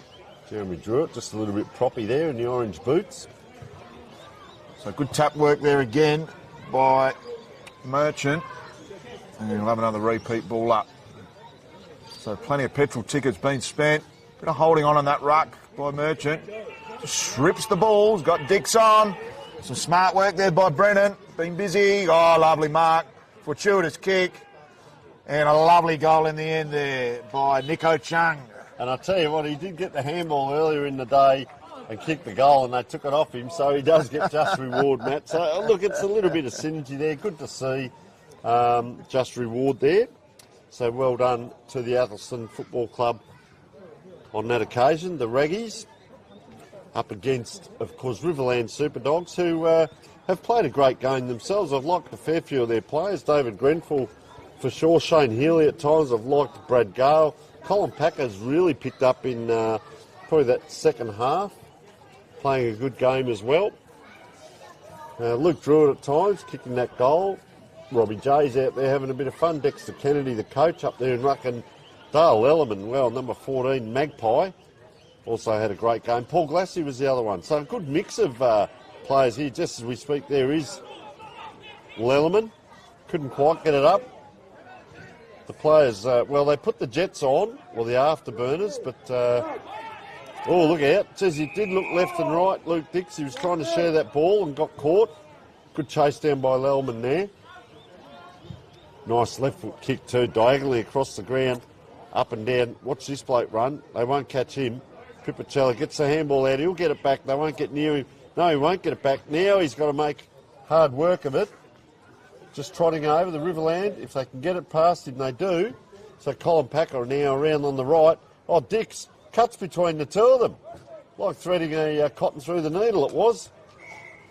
Didn't realise he was there and he cut through, and that'll do for Athelstone. He's held that ball up at that spot. Players a little bit slow to get up. There's, hang on, 1, 2, 3, 4, 5, 6, 7. There are 10 players on interchange as we speak, waiting to get on. Player just went to ground against his own teammate, playing for the opposition. Speaking of which, this is Jay Dunn. Could have had a bounce, but that's a beautiful kicking action. Gee, almost in the one hand there, Lachlan Richardson. Can they get this out? 1, 2, 3. Player back on this side. Waited and waited. Jay Dunn cuts in. He's going to pick it up. Can he? 1, 2. He's taken the ground. Oh, he's held on to it for a long time. The umpire says, I will ball it up from 55 metres away. And here they come. Have a look at the migrating wildebeest. Fair dinkum. I reckon there's been 12 blokes just run on here, and there's going to be more yet. And that's the final one. Wow. Great weight. Oh, have a look at them heading down to the right here, Matt. Fair dinkum. There's about 10 of them walking towards the bench. It'll be a fight for seats now. What was that go? Ring-a-ring-a-rosy. They'll be all fighting for a seat. Musical chairs, mate. Fantastic. Musical chairs. That's it. Oh, is that Jeremy Druitt just got dumped there? The umpire gives him a pat on the way through. Free downfield to Healy. Good decision by the umpire. Give Healy that free kick downfield. I think the ball went further than where the man on the mark is. Bit cheeky from that man on the mark. A couple of interchange just walking along in front of us too. Yeah, they've done it. Well, the last one. Oh, he's got cramp, and that is painful. That is insult. So Healy kicks a wonderful goal. Kicks his second. He's been great up forward. Didn't mind him. Yeah, I was just going to say, I didn't mind him today, Matt. Great forward craft. And bit of cramp there. Well, I'm not sure it is cramp because they're trying to straighten him out. No, that's cramp. That's not a good feeling, but he's got a whole leg of thank cramp. Goodness. He's got the calf and the hammer. Yeah. Hope he's not driving the bus on the way home. He's That's the in accelerator foot. So it took me a while to get that one out because I wasn't going to say it about other injured players. But with cramp, we can sort of have a little bit of fun. But just hope he's not the bus driver. So you don't take many fun out of Nick Dacos in round one, but you can take a little bit out of here. No dramas there. Still, you want to get him he off. might finish the game laying on the ground. So Jeremy Druitt, pocket. His His calf's going to go again. No. Back to the middle. Some good tap work there. Ball comes out towards Coombe. Excellent work there by Luke Stewart. He started this game in tremendous touch. Jay Dunn just sits under it from an uncontested chest mark in the end. He's got Lellman on. Goes in that direction. Couldn't take the hanger. No knees up in this league. Kicking off the ground, but straight down the throat. They play on immediately. Get the Benny Hill music out because she's starting to roll around. Some smart work there by Nico Chung. Goes back to Robin Jones with a right foot snapper. Beautifully curled around. And that is absolute class written all over it, Tony Neal. That's his first brilliant finish to this wonderful game. Says you could hear that from here, Matt. Like he really punched into that ball. He was on the 50. That's a great goal around the corner. We've seen some great goals today. I can tell you an update. Jeremy Druitt is still out there. He's very, very proppy on both legs, if that makes sense. So he's got a bit of double leg cramp action. Might have to help him. And there's nothing worse than about an hour after the game you're sitting around and that happens. Hey guys, how you going? Do you need this from us? So we thank both teams from the Hills and Paraka for our team sheets now. We're updating as Coombe it is. Comes around the corner. It's out wide and standing under that. Looks like it could be Schulte. Kicks it, not quite the required drop punt, but that'll do. Across, and this is where Athelstone have been very good. Player opens up now, Luke Stewart. Unselfish, he goes to the lead. Very well done. And Tim Heath it is. And I think, Matt, you will say Tim Heath. Well, welcome to commentating. See whether he can do it or not. He's just on that 45. The ageless Tim Heath. Oh, set play. Cheers, it was an ugly. It It was Tim Heath. Yeah. He was very happy with Jones. himself. But a great goal in the end of Robert Jones. Yeah, mate Margarita's kicked one today. I love seeing that dream. No, he has not kicked one. There's been a bit going on down there. He's been a good target for them, but they've had a few Fairbankses down there. I think he's kicked one earlier on. They've queued up on the occasion, so which is good to see. Yeah, Pipichella's kicked the 3. Robin Jones, of course, with the 2.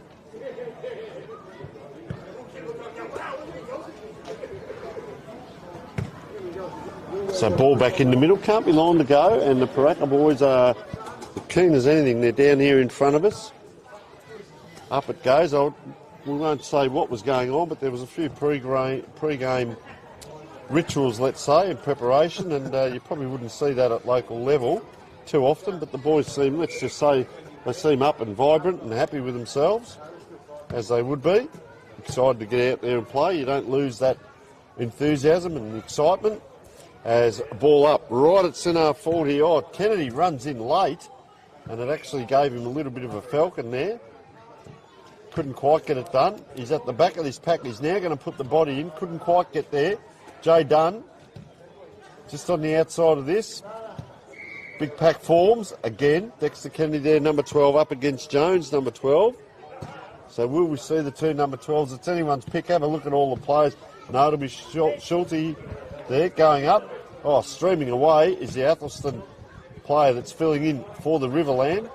Gets it across to Grenfell. Comes inside. Oh, Dexter Kennedy plays on. Streaming through the middle. Gets that kick out towards the... Well, it's still inside the square, but it's towards our forward flank. That's a great little battle there. Oh, this way, that way. Well done, Stephen Ormond. And a releasing kick into the middle. Propping on the toes. Peter Thomas gets it across outside. Athelstone, they're loading up again from that far wing. Good shepherd there by Luke Stewart, that was, who put the shepherd in. Fairbanks again. He's going to be too far out, so he centres this ball. Nice kick in. And Eamon Brennan will have the shot. No, just gives it back. They go out of that pocket. Can't be too much time left in this first of the double header. Paraka and Hills to come. Goes the torpedo. Going for the extra distance. No man in any sight near that ball and out of bounds on the full. Well, we might say he's trying to hit the scoreboard, Matt, but not literally. He literally got closer to the scoreboard than any player near him. To the scoreboard than the goals. So it's a good work. We'll have Benny Gogol to bring the ball back into play. Bit of a high up and under. Strong mark unattended was Robin Jones. So he's done a stack of work there and a power of lifting. Goes to the hot spot, finds Coombe. Easy as you like. And just pops that over the top and slides it through for an easy goal. And just runs back like a tradesman back to the middle. That's it. And I can tell you, Matt, just for those people watching at home, we don't normally run the scoreboard, but you can see in the background at times that scoreboard, and it almost looks like, there it is there. Have a look at that. It looks like this is how I'd build a house. The scoreboard on the front of a house. That's the optical illusion there. That scoreboard is actually inside the ground. That house is behind us. But it does actually look like someone's built a scoreboard onto the front of their house and rent that out to the Athelstone Football Club, and that's not such a bad idea, Matt Carl. Very good. So we have some fun with the commentary here at the Masters, but in all seriousness, these guys are having a great time. They're out here on a Sunday rather than sitting at home twiddling the thumbs. A little bit of competition, a little bit slow to get up here, the Athelstone player. I hope he's all right. Must have copped one in the mush. Oh, hope he's okay there. He's got a free kick. That's actually Riverland free kick, so that's interesting. Oh, that's not Tim Heath. She looks... No. That was Lachlan Richardson. Well, we hope Lachlan's okay. He's up and running now, which is good. Ball into that half-back line. Trying to get it out here. Oh, quickly caught too. A little bit going on there in back play. Don't think that'll last too long. And well done. He's had a good game there, David Grenfell, as the big fella. that ball up. That's not a mark. Play on is the call.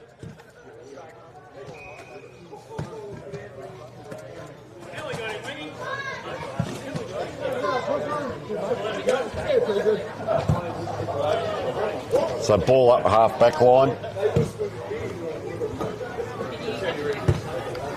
And just adjudicating who might be the winner of the magnificent Archie's slides here today. So Brill front up. Dexter Kennedy gets the tap. There's one last goal left in this game. It's good work by Luke Stewart. Geez, he flicked that out superbly. Going down the line, no one home. So Benny Gogol's got it all ahead of him. Scoops a hand pass out.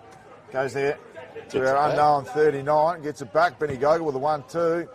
Dexter Kennedy improvised. A bit of front-on contact. Not seen by the umpire. A bit of sun just beaming through on the scon of that ball-headed umpire. Done a magnificent job today. Excellent adjudicating. And there can't be too long left for Paraka and Hills hit the stage for Game 2 on Max Amber Sportsfield.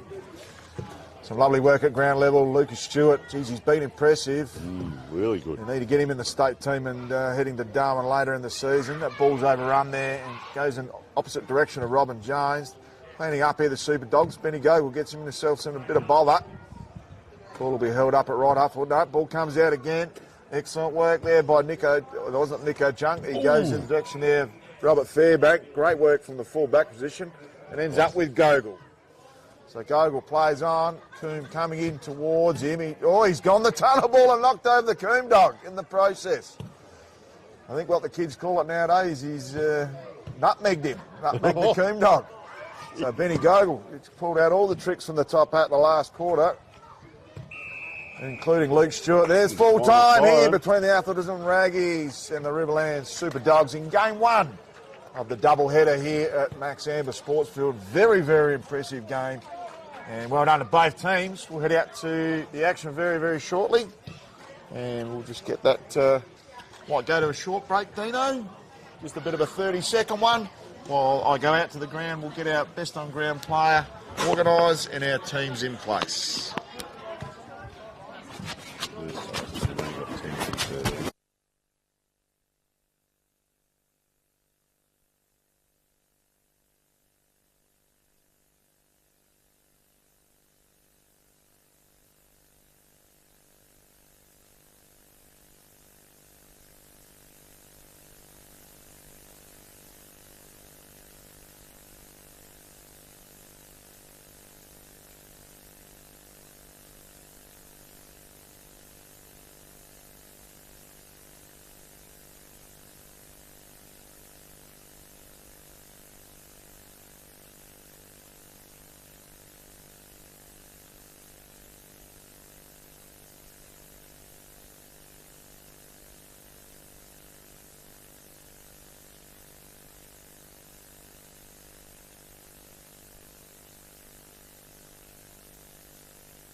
Welcome back, and we'll go to Matt Gale on the ground.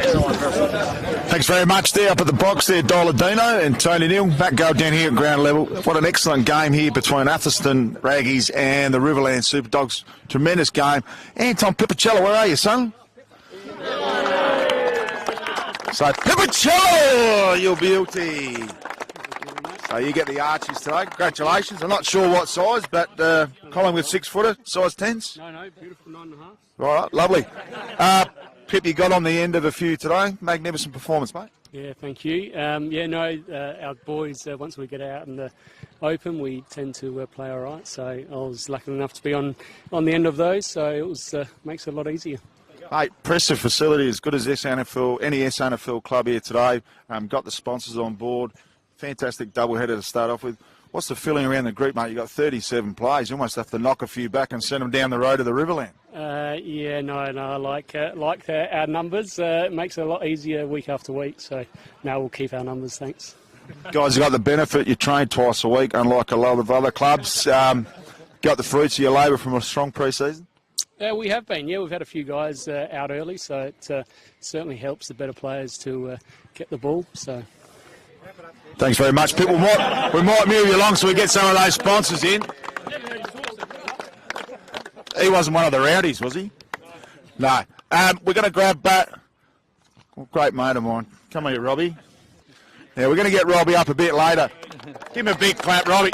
So Robbie's an absolute cult figure. Absolutely magnificent down to be here with probably the oldest living AFL Masters player registered in Australia, Robbie J.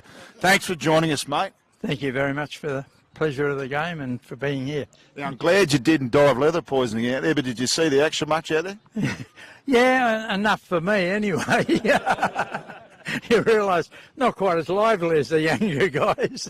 Now, you're heading on the road trip on the way home, and yeah, and we leave here. It normally takes us 3 hours to get here and 6 hours to get home. I've done that trip before. It's a wonderful trip. Big thank you for coming up. Can you come up when you've had your shower, got your mullet all combed and nice and trimmed back there?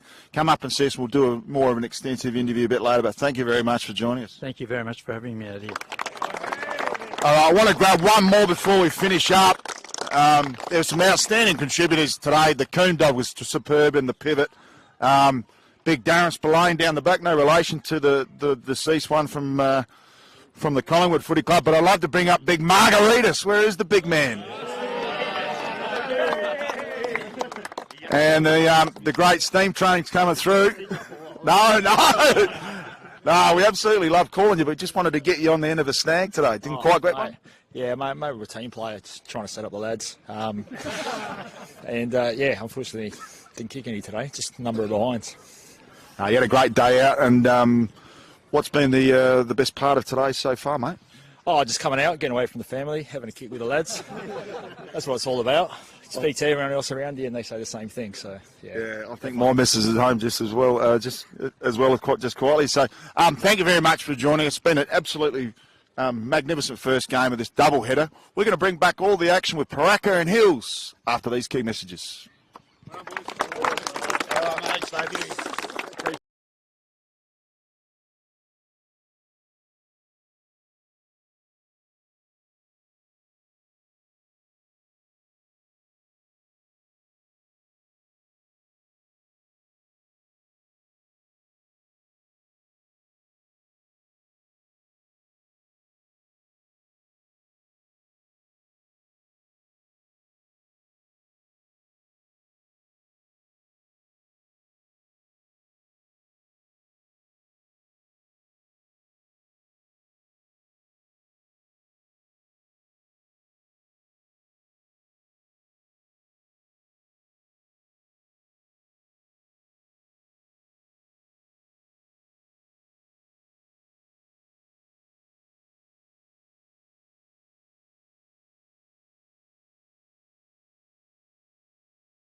Well, welcome along to the second big game here, and it is Paraka Bulls just down the road, Pooraka, and they're playing the Hills Tigers in the second Masters SA game, and all in readiness. We can see the big fella there, Ash Townsend, number 99, in the middle, and he'll be up against, which looks like a David Cloak look-alike, in Sean Casey, and that ball just bobbles out towards that far wing down here at Athelstone.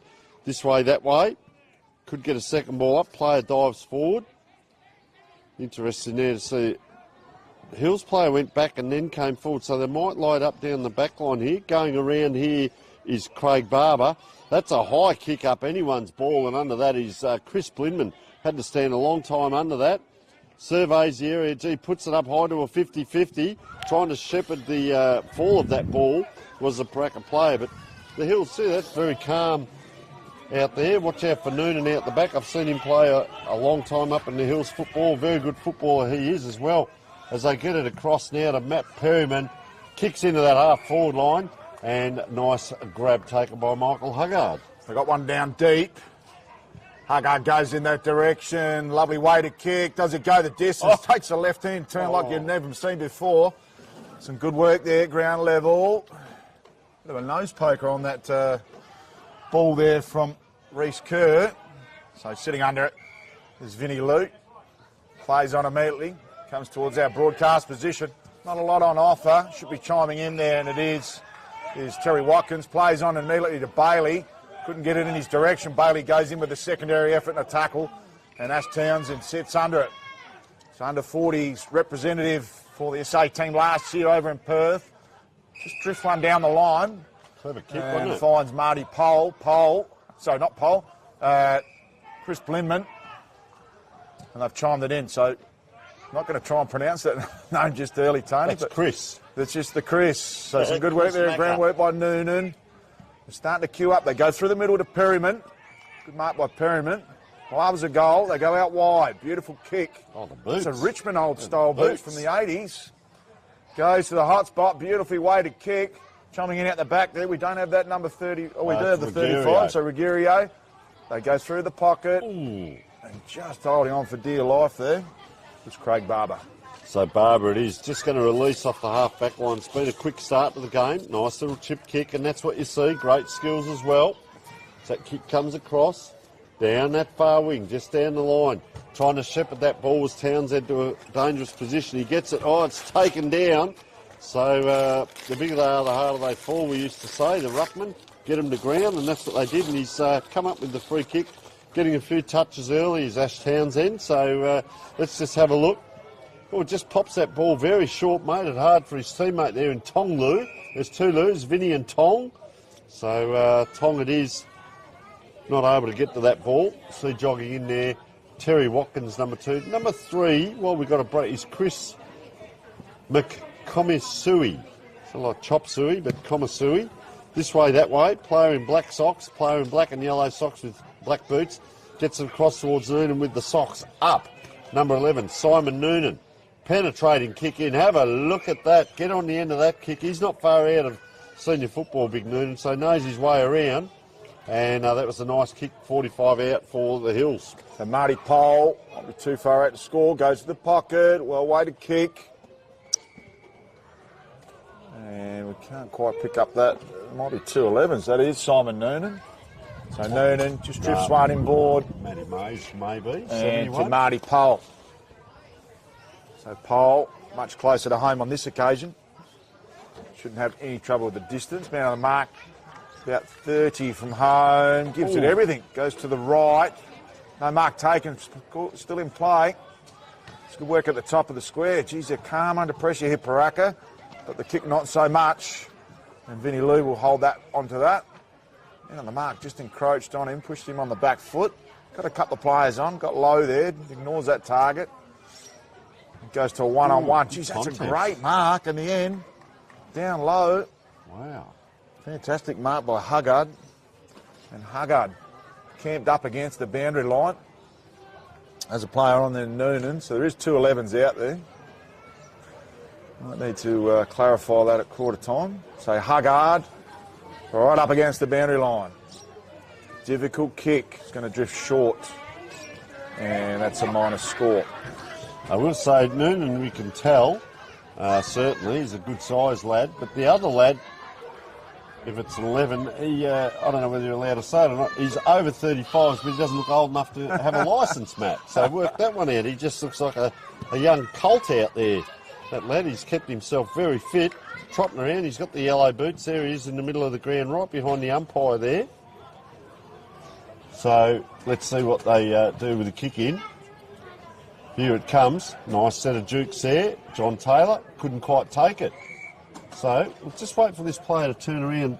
Oh, he won't do it on screen. It is 70. It's the smallest 71. I think he's. I've seen. I think that was one of the Guernsey with the yellow. Yeah. The old.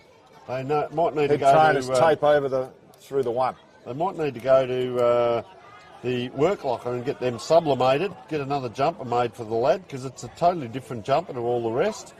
But it's still black and yellow. So the Paraka player here with the. This is great to see the red legs. Look at that. The socks up.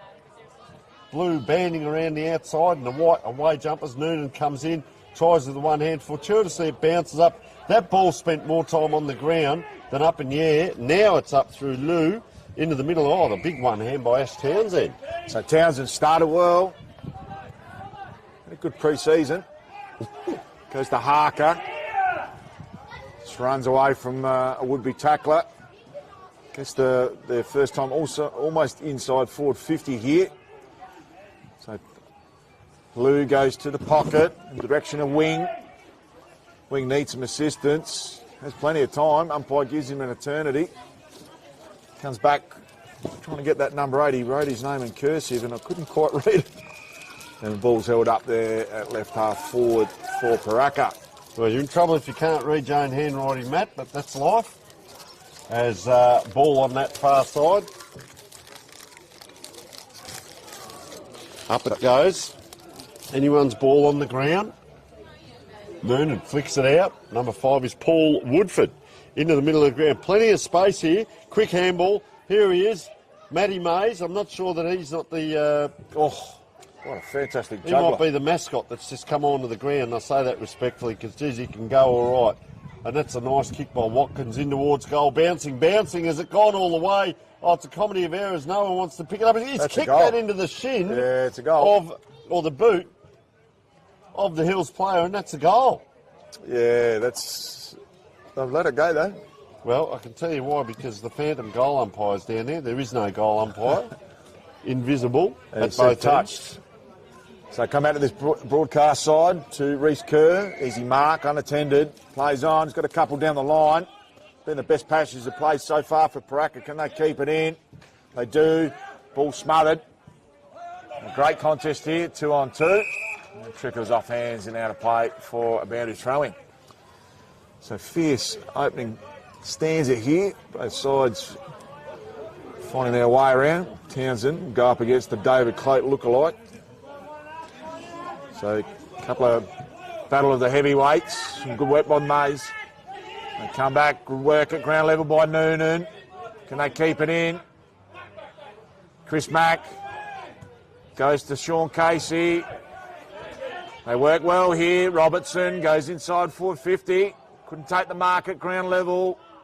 A dish out wide, back to Robertson.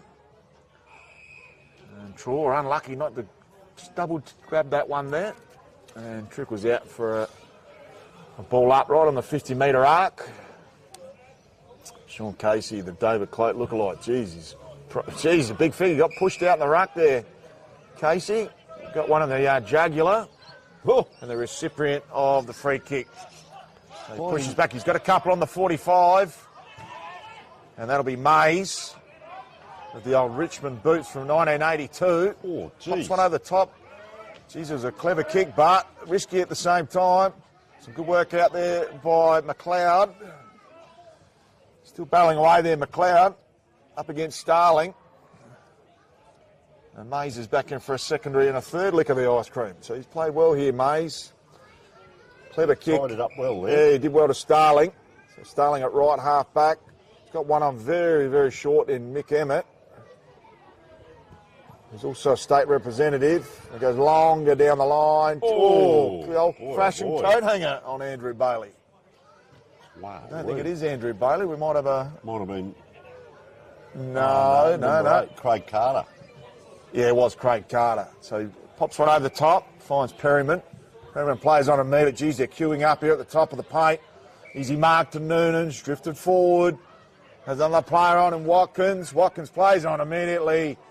Square left open and just drifts to the right for a minus score. Yeah, just unfortunate there. Good movement by the Hills from one end to the other. And you're right, Matty Mays, he's covering a lot of ground. He's down here on the flank now. And I can tell you, Andrew McLeod is out there playing. And it is what we would say the Andrew McLeod. Well, it's Andrew McLeod, but it's not the one, of course, that was a Crows player. But he's still out there having a go, this young man. And, gee, that ball just stuck. Well done by Matt Perryman. Guess what? He's given it straight back to the opposition. I wouldn't like to run into... This is Christian Vercule, and he's a good size. I saw him doing the warm-ups, and I thought, gee whiz, he's a good size. He's been in the gym, I reckon, so good size that. Is that a throw out there? And it is a free kick here to Paraka, so see if they can get it forward. Yeah, he didn't have the hand under the ball when he released it early. Yeah, it came out, Matt, but bobbled out. It wasn't a punch. Yeah, probably should have just let it roll off the Guernsey. He's going to call that as a ball up, Jumpy. It is. Yeah, he's caught it back. Interesting there, with his back to it. Gets a pat on the back from Craig Barber there. Now says, I'm going up in the ruck. Barber it is, taps it out, 1-2. Comes back to him in ruck. Tell you what, there's a bit of body work going on in there, Matt, just at the moment. Barber there, that's a good smother. Well done by Craig Carter. Can they get it up here the Hills? Gee, 4 or 5 on to 1, and Michael Harker does well just to hold that ball in. Well done by that player there. And the umpire says, let's have another ball up. As Simon Noonan just around the back of this pack, lurking. Number 30 there, Sean Casey. Got a decent handlebar mow on him. Well done there. Just had to stand at the back there, the Pooraka player. Wait for it. Nice handball in. Gets it towards Sean Casey. See, that's a high kick. That's going to be a 1-on-1, and jutting in front is the Pooraka player. So some good work there. Trusanar forward. Inside forward 50, but repelled straight away. Goes out to our broadcast position. Perriman's on a foot race. Some smart work there by Chris Mack. Didn't he give it a whack? Goes to right, left half forward. Clever mark. Applying immediately through Muscuddy. Still got players on. Huggard, hand passes into space. They've got players queuing up. Just haven't got that clean peel at the moment they'll be looking for. Need to clean it up. So smart work at ground level. Comes back to Huggard. I think there's a trip involved. It'll be a free kick from about 15 metres out. It's gone back. It has gone back, and I think it's Marty Pole who slots that straight through. So very frantic pace. A lot of work for that first goal. There was a lot of effort going into that first goal from both teams, and they're spending plenty of energy out there thus far. They've got a good target down there. Gary Wing standing at full forward. They just can't get it down to him. It's got 2 on 1 now. Now they're just swapping over. I think that's Emmett coming up. So a bit of a light-for-light changeover down the forward line. Mick Emmett. Because he was at Adelaide Lutheran for a long, long time. Yes. He may have been president there, but very good man to deal with. And enjoying his footy as the Hills on, weaving around there, Christmas Sonny. Have a look at that for a kick. I tell you what, he got around well. Put it to the teeth of the goal. Off the ground, if you don't mind. There's your goal of the day. Huggard. How good was that? That'll have to go in the highlights package, surely. Boy, oh boy, on the left. That's hard to do at any level of footy, Matt. That left foot, soccer off the ground. He was running across the goals. Yeah. Really had to hook that around. Bit of Pele about him. Superb. Got it through. Yep. With an Aussie rules footy, that is not easy to do. Looks good when it comes off. But not always the occasion. So back in the middle. Casey and Townsend again. Casey just going the early bird there. So Townsend, good work, gets himself under, tries to grab it out the ruck, somehow dishes it off. So get the clearance here, Paraka. Nice mark, Blinman. Good courage. So Chris Blinman, right half forward, goes to the towards the 50 mark, finds the chest of Andrew McLeod. A bit of stale forward line at the moment, ends up coming off the side of his boot. Casey couldn't take the mark. Ball comes to ground. Oh, geez, an overzealous late tackle, but Noonan plays on. Big man to have a bounce, but he's well equipped to do it. The ball comes towards Huggard, recent goal kicker. Geez, that was a superb goal. They go backwards there to Sigalis. Couldn't pick it up. And there's that man Mays. It's the only thing stopping him was the one that head behind the goal, the umpire there. That was Vinny Lou. So the Lou, they're giving him 25. Bit of back answer there from Mays, undisciplined. I think he just came in for the smother from behind the mark. That was what it was. Yeah, right. So he hard work there, 3-on-1. So yeah, Vietnamese descent. Did see a very interesting article yesterday in the Adelaide Now about the families that have been at it for 45 years now, Tone. So Vinny Lou goes straight up Main Street, looking for a target, no mark taken. All locked in there. Quick out of that contest by Mickey Emmett. Might come back with some interest. Starling on that far side. Geez, he's quick manoeuvre as well as Mays. They've linked up well together. They've got Noonan on if they want to use him. They go inboard. Maybe should have gone the hands. Oh, great work by the big Noons. Here passes over the top. They're away here. They're starting to queue up. They've gone deeper. They had one at the start of the top of the 50, unused. Some great work in the defence. They're stripped of it. Quick hand pass out. So some good work there by Carter. That pops one over the top. Goes to the top of the square. Good to Joe the Goose. Ignores him. And a great goal there by Mascotti. Massotti, sorry. Yeah, he stood and waited, didn't he? Waited to see what the player did and reacted to that player's movement. So good little bag of tricks to have hold of there by that player. I reckon Massotti, if he'd known one earlier, he might have done the Joe the Goose there, but he wanted to get himself on the scoreboard. Nothing wrong with that. I think I've done that several times. Tony Neal would ignore that bloke over the top. So Matty Mays just coming off the ground now. I'm not sure that might be an interchange of, just disciplinary there. Coach might be giving him a dressing down, a real Ross Lyons spray. No, I think they're all having fun, mate, I'll be honest. I'm just having a bit of fun with that because he's playing. He's got the old Richmond Guernsey on there. He has too. So out it comes now. Noonan charges towards this ball. Really tested the hammies, couldn't quite get it up. Getting it out was Barber.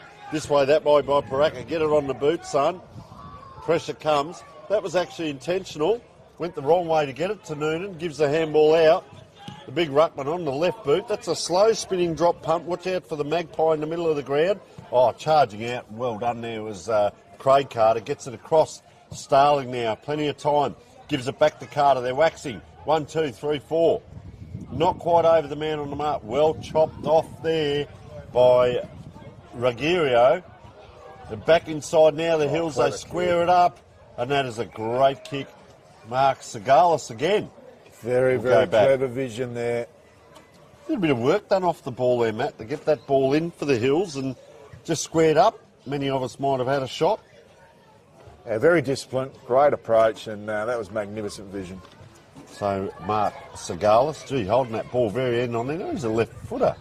Interesting kick. Doesn't quite make the distance. Is that a mark? No. A lot of umpires out there. Touch. Call that a point. And point to the Hills team. So Crossman do the kick-in duties. Trying to get his players to move around and get some movement going. And he does have Johnny Taylor straight up the guts, ignores that target and finds Reece Kerr. Yeah, good juice. Just holding up and play there, Kerr. Looking to split the numbers. They go out wider. Oh, no. He's given it too much. He's put a bit too much heat on that one. And ball trickles out of play, and we'll have a throw in about 65 from home here for the Hills. As Perryman is everywhere. So fantastic first game. Big thank you again to Work Like on Mount Barker, Sports Interactive, Dartfish, Filming Footy, and of course the best player on the ground today, received the Archie's footwear. Ball thrown up, 65 from home for the Heels. Some great evasive work. Couldn't get around that tackler though. Ball should trickle out. No, kept in play. Smart work. Perryman just pokes it back. Snapper down the line. And, just bounces off the chest there of Barber. He's been busy. He has. Geez, that was great work by Barber. His hand pass is intercepted and smothered out of play. I reckon he's spent a couple of petrol tickets already there, Craig Barber. And that is quarter time here at the Max Amber Sports Field in the second game of this doubleheader between Paraka and the Hills Tigers. We'll bring back the second quarter action after this break.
So second quarter about to get underway here between the Paraka Bulls and the Hills Tigers. Second quarter action brought to you by Work Like Mount Barker, Sports Interactive Dartfish, filming footy and Archies.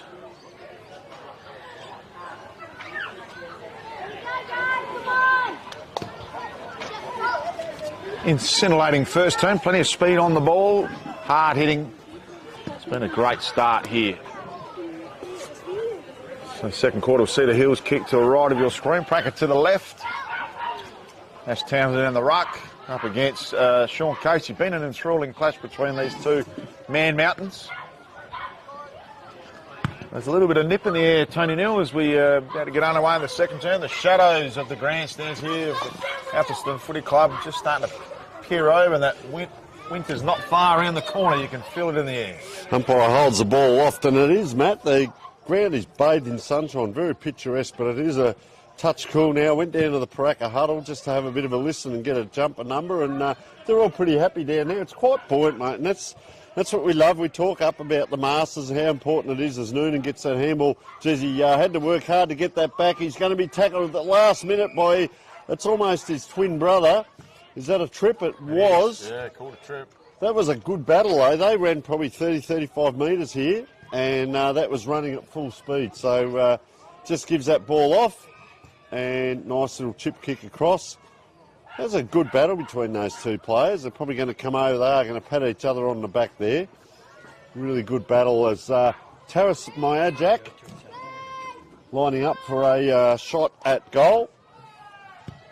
Goes back now, and just a touch offline.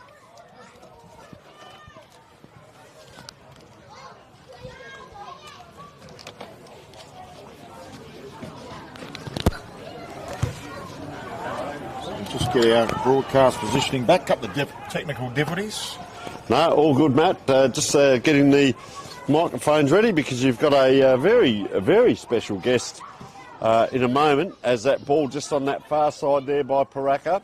Blinman it is, having a really good game, puts it out in front of, McComasu coming through, cutting that off, gets it back. Is he going to be tackled from behind? It's a long handball right on that far wing. There is the Masters SA banner out there. I saw the guys setting that up earlier today, so fantastic to see that standing out on the fence here at Athelstone as that ball goes up. High ball, anyone's ball. Not quite the ground. Oh, was going to be a soccer off the ground. Oh, players going left, right and centre, pushed over there. Number 25, we haven't got hold of it just at the moment, but pops it over the top, and a nice mark by Paraka here. So on that far side, they go into the middle on the 45. No mark taken. Ball comes to ground. Starling had a really good start. Goes to Noonan, inboard now to Woodford.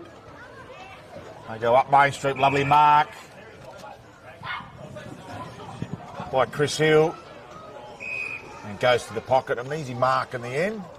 So play on the mark is about 25 moments. Toughish angle there for Mascotti. Mascotti's already got one on the board. Geez, that's a low punting version. I think he just got it over the line. He did. And the umpire's called touch, so we'll have that ball kicked in very short. It gives me great pleasure this afternoon to bring what we believe is the oldest AFL Masters SA player in Australia, Robbie J. Robbie, thank you so much for joining us. Oh, thank you for having me up here. Robbie, how long have you been playing for the Riverland Super Dogs?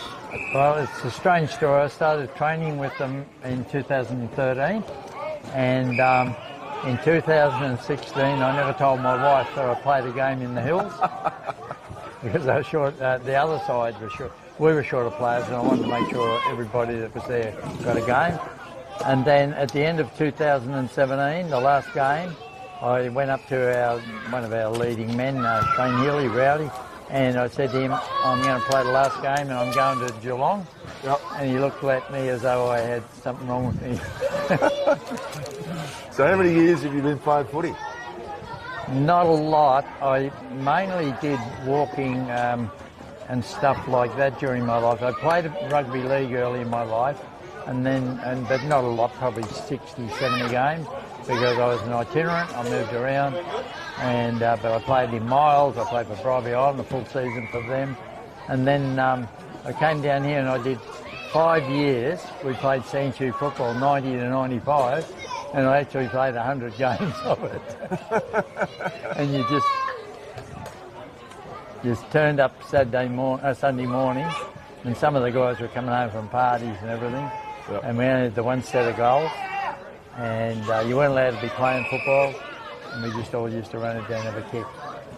So we saw Noonan take that nice one-hander down there, got it out for the for the Hills team, and unfortunately got themselves in a bit of a tangle up in Paraka. Now, just keep an eye on this for a moment, go forward into centre half forward, and they'll have a set shot on goal here. Chong Lu. So Tong, I hope it's his brother Vinny, is playing. He's a fair way out, Tong, so player goes past as the opposition ruckman. I've seen that happen before. Tell you what, he's made a good fist of it. Oh, player manhandled down there, bobbling around that forward pocket. Anyone's ball. Can they remove the Riverland? They come inside. That's Big Bales there. Gives that ball out the grass and says to his teammate, run onto it. You're young, fit and healthy. And run onto it he does. Call for the ball in the middle, not quite there. Townsend stumbling forward, round the corner. This will bounce. And across here to Matt Perryman. Oh, the big ruckman on the left boot. Inside made it hard for Noonan. Paraka go forward. This way, that way. Puts the knees in the back and a free kick will come. Back to you, Matt, with your magnificent guest. You've been on a fair few national carnivals now. How many have you clocked up over the years? Yeah, well, I started in 2017. I had to miss one. I had to miss Maroochydore. I had my foot operated on, and so I've done all the carnivals since then. I think it's 6. Yeah, outstanding. I went to Frio, and there's no experience like going to a carnival. You're an absolute cult figure, a much revered and loved character within the AFL Masters SA circles. Well, I'm very grateful for that. What keeps a person like you at your age motivated to play footy? Well, in my case, I lost my wife in 2019, and we were caring for our grandson, who's a high-functioning child with autism. Yep. And it was good. I realised when I went out and played that all my troubles disappeared. And also the people around me, you know, like we go Wednesday night, and then I realised the more footy I played, the better I felt. Yeah. Well, when I say played, I go out there. Let's not get too carried away here. But yeah, just around, and you know, it is great. And I have to remember, you know, that the people who talk to me are very kind, and I don't let it go to my head or anything like that, you know. Well, the mantra of the team I never knew I needed, that just speaks volumes of that, Robbie. Yes. And your experiences there, particularly after the passing of your wife, it's absolutely magnificent. So one of the our white AFL Masters essays to promote age is just a number through the facilitation of sharing memories past and the creation of new ones. And mate, you're absolutely emulate that in every word in its capacity there. So I'd also like to say to you, I do have a bit of help from the medical profession, and they've been really good in that when I go to bury, it doesn't matter who you see, because you do exercise in it, they want to help you.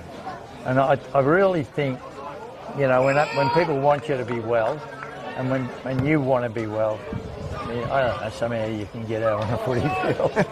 Don't ask me how. We're talking with Robbie J. This is a fantastic Robbie. We are going to come back to you. Just see a player got bundled over there. It's a tough and rough game out there. We'll come back to you in a moment. Just keep a little bit of an eye on what happens with the Riverland here as they're surging forward. Handball 1-2-3, the Hills, I should say. I apologise. I'm still back in the last game. This way, that way. Now they go forward. Player calling touched, but it doesn't matter because it's just going to bobble through, Robbie. So, fantastic story, mate. And as you said, keeping engaged. I think the story out there for any player that's umming and ahhing, sitting at home twiddling their thumbs, would you rather be doing that or jumping on a bus? And I'm a bit concerned, how's the trip home going to be on the bus? Well, as I said, 3 hours down. Yeah. 6 hours home. You only get 10 k's and you've got to stop on the side of the road, and then somebody's forgotten something. And, you know, 10,000 stories I could tell you about what goes wrong on a bus trip. Yeah, but you've got that zest for life at the moment, mate, which is fantastic. We saw you out there running around. You've got a great head of hair, by the way. Thank you. Just talking about that as we see another offline shot. Great head of hair, but you covered a lot. I say this respectfully. You covered a lot of ground here. You were on the wing here at one point. You ran in, you came back out, and then you went down, and you applied a tackle down on the half forward flank. So your fitness is actually quite good, and you're able to keep up with everyone, mate. You're having a ball out there. Yeah, I do. I wouldn't. See, I've got to respect these players. I can't play unless they play only to my level. Yep. So you've got to understand that these guys let me play. Yep. But I have to also respect them and stay as fit as I can. You know, Beautiful. so that they're not. They've got to stop me. But and so I've got to remain reasonably fit out of fairness to them because they don't want to injure me. Yeah. But sometimes they do have to stop me. Wow. And so I train about 3 times a week. Wow. I go Wednesday night with the boys, and then, doing your own special work. Yeah. Fantastic. Robbie J joining us from the Riverland Super Dogs. Robbie, you turned the ripe old age of 82 yesterday. Yeah. How'd you celebrate, mate? I went out the night before, and naturally with age, I refused to be seen drunk in public. I love it. That was no problem with it when I was about 30 or 40. So quiet night, and then during my birthday, my daughter came up. My grandson, he's 16 now. He's moved downtown to further his studies. Yep, beautiful. And so I went to the service, the dawn, midday service there, or 10:30 service. Saw some friends there. My daughter came over from Loxton. She was visiting friends there. And we cut a cake and she had her grandkids there. And then and in the evening, we had a friend and we went for a bit of a drive to a couple of pubs. Beautiful. And I've been driving and they're drinking, so at least somebody was enjoying himself. It's not the best pre-match preparation, one might say, but you can get away with it these days. Yeah. And it was fantastic. And then I picked a few boys up from Renmark to take to Berry this morning, and so they can drink going home, and I'll drop them off. It's just a fantastic day. And you stay for all of this game as well, you guys? We always have a few drinks here. We always support the other because they support us. I mean, it costs you very little. You have a couple of beers. Yeah. And you're repaying what they do when they come up there. So Huggard enters the tarmac.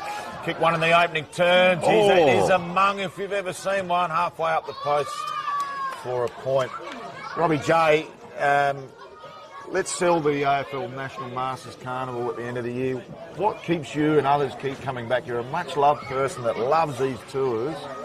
Let's sell it. How do we get people going? When you go to the carnival, I mean, everybody's dream is to kick a goal at the carnival. One of the greatest experiences I had, I ran onto the ground in my football. I don't have a big football career, but one of the greatest experiences I had, I ran onto the ground at Skill Stadium, where football started, under lights. And now, you guys have played footy, so probably not a big deal there, but to me, to run onto that ground under lights, I tell people it's an unreal feeling. And you won't believe it, I took a mark within 15 seconds of being out there, stepped off the mark and got flattened. I thought you were going to say kick the goal. No. So, I've got a lot of things to remind me of that moment. That is. But no, there's nothing can equal that, And then brilliant. When you go to the carnivals, you play in your own age groups, or near enough. And one thing I did, I went to Western Australia, to Perth, and I played in an over 65s trial match, and the following year we played over 65s. Wow. Up until then, it had been 60s. Yeah. Right. So I don't think it'll go any further because there's just not enough guys to last long enough. Yeah, well, you're in a league of your own at 82, mate. Yeah. Been absolutely tremendous having you join us, and we haven't got that mullet on camera, but that is the best 82-year-old mullet you've ever seen. And Tony Neal, if you hadn't seen it last year, there's a photo circulating around of the great Robbie had it in the SA tricolours, the mullet last year. Oh, okay, dyed it up as well. Yeah. So he's Much loved figure. Put it this way, guys. You know, I don't actually star out there, but you've got to do something, and it's to promote the game. You know, like anybody who takes this game, you've got to take it seriously. Yeah. You know, because there's some really the thing you learn about here. If you're not in position, you don't get the ball.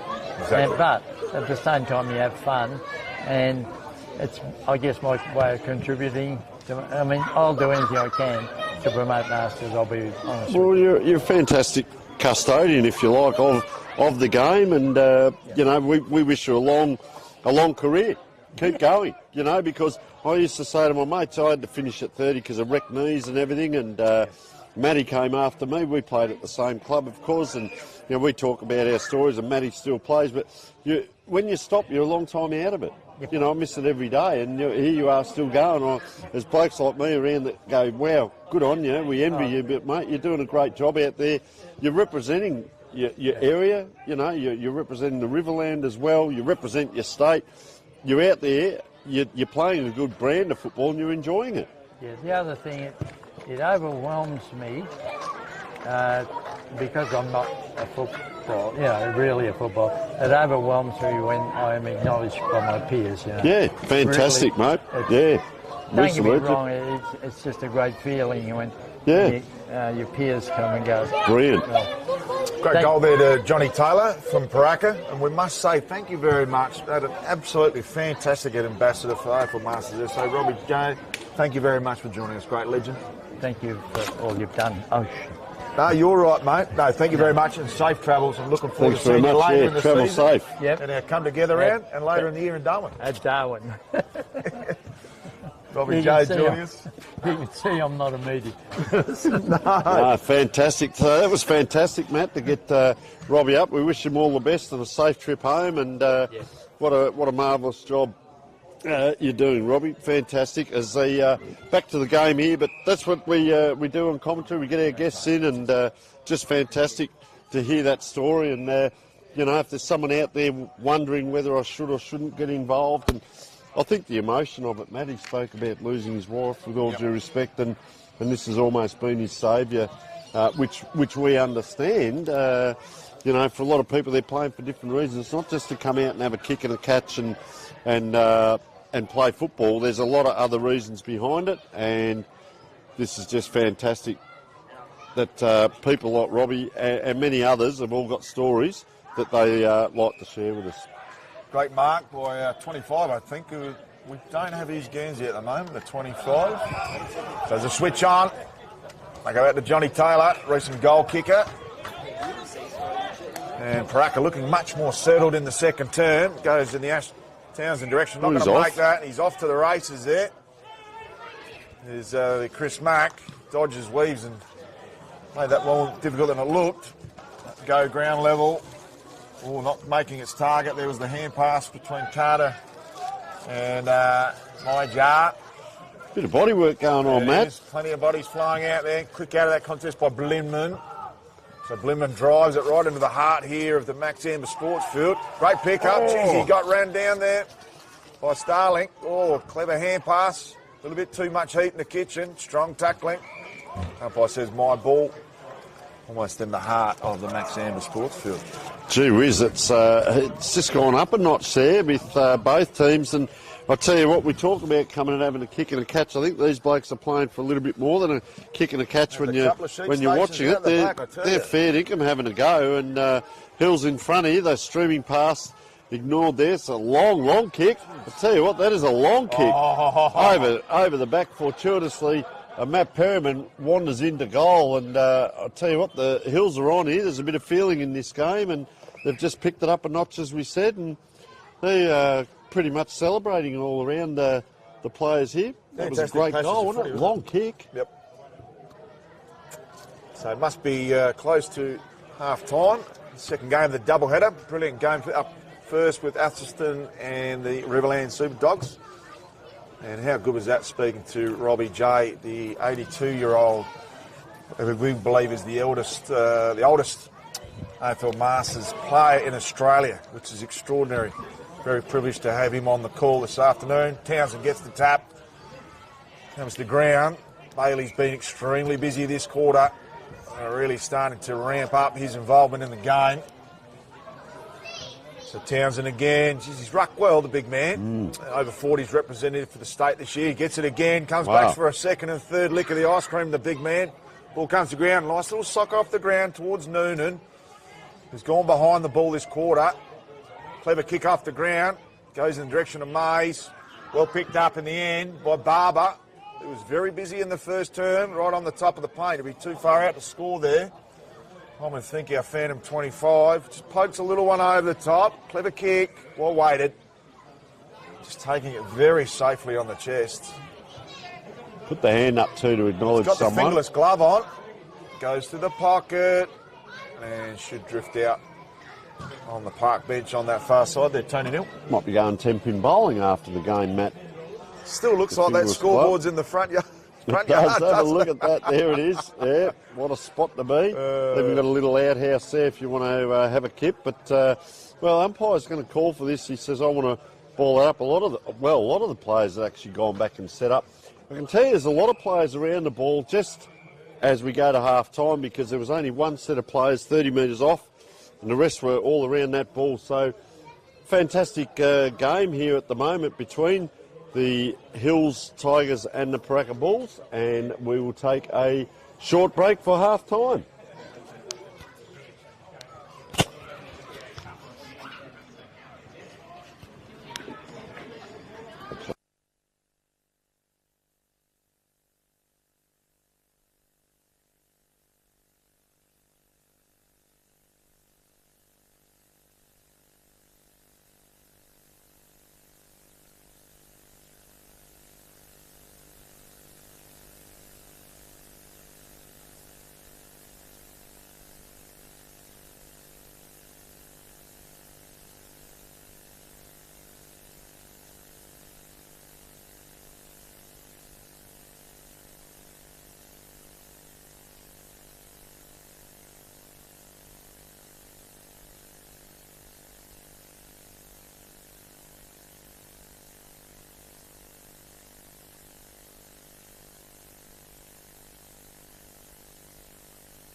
welcome back. Big second half here. Paraka Bulls versus Hills Tigers. And we hope we have an update on all the jumper numbers in what is a very entertaining game, Matt. It has. It's been to and fro. Both sides have had an impact on the scoreboard, although we don't keep the scores here. AFL Masters SA. Footy for fun. We're ready to go. Second half action moments away here at the Max Amber Sports Field. And just to our right, we can see this is what it's all about. The Athelstone boys are just partaking in a few refreshments very quickly. Here they are here. That's what it's all about, Matt, post-game. A little bit of socialising as well. So thanks very much to our cameraman Dino as we're back into the centre for the start of the third quarter, Matt. Good work there by Casey getting the tap initially. Mays hit hard. Both teams have gone head and tooth here this afternoon. So ball thrown up. Townsend's been influential in the ruck. Got a great game, the big man. Some good work at ground level. Thumped on the boot there by Sigalis. Long raking kick, well marked. Bit of 1-on-3. Just wondering whether you get a tag in... Great work there by Robertson. Sorry, in over 35s because Simon Noonan has got John Taylor right by his side there and he's tagging him. We do see in the middle of the ground. Yeah, we've done some tagging at Woody South before on prolific players. No one's worked out Andrew Bailey's played for Australia yet, and there's no tag on him. So rucks go at it. It's a smart work there at ground level by Huggard. There is Huggard again. Goes to the top of the square. Geez, a good contest. Great grab. That's the second mark in a row that's been very courageous on the last line of defence by Robertson. So they come out to Lou. Hasn't got anything upfield. He has to keep bouncing. He spent a few petrol tickets waiting for the cavalry to arrive. Oh, no. Goes back to Perriman, who couldn't leave his luck. And takes a one-hander.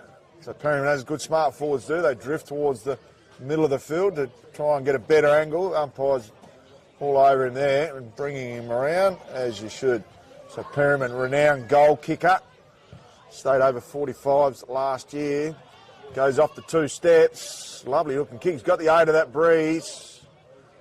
Umpire looking for a bit of judgment from the players. He doesn't understand.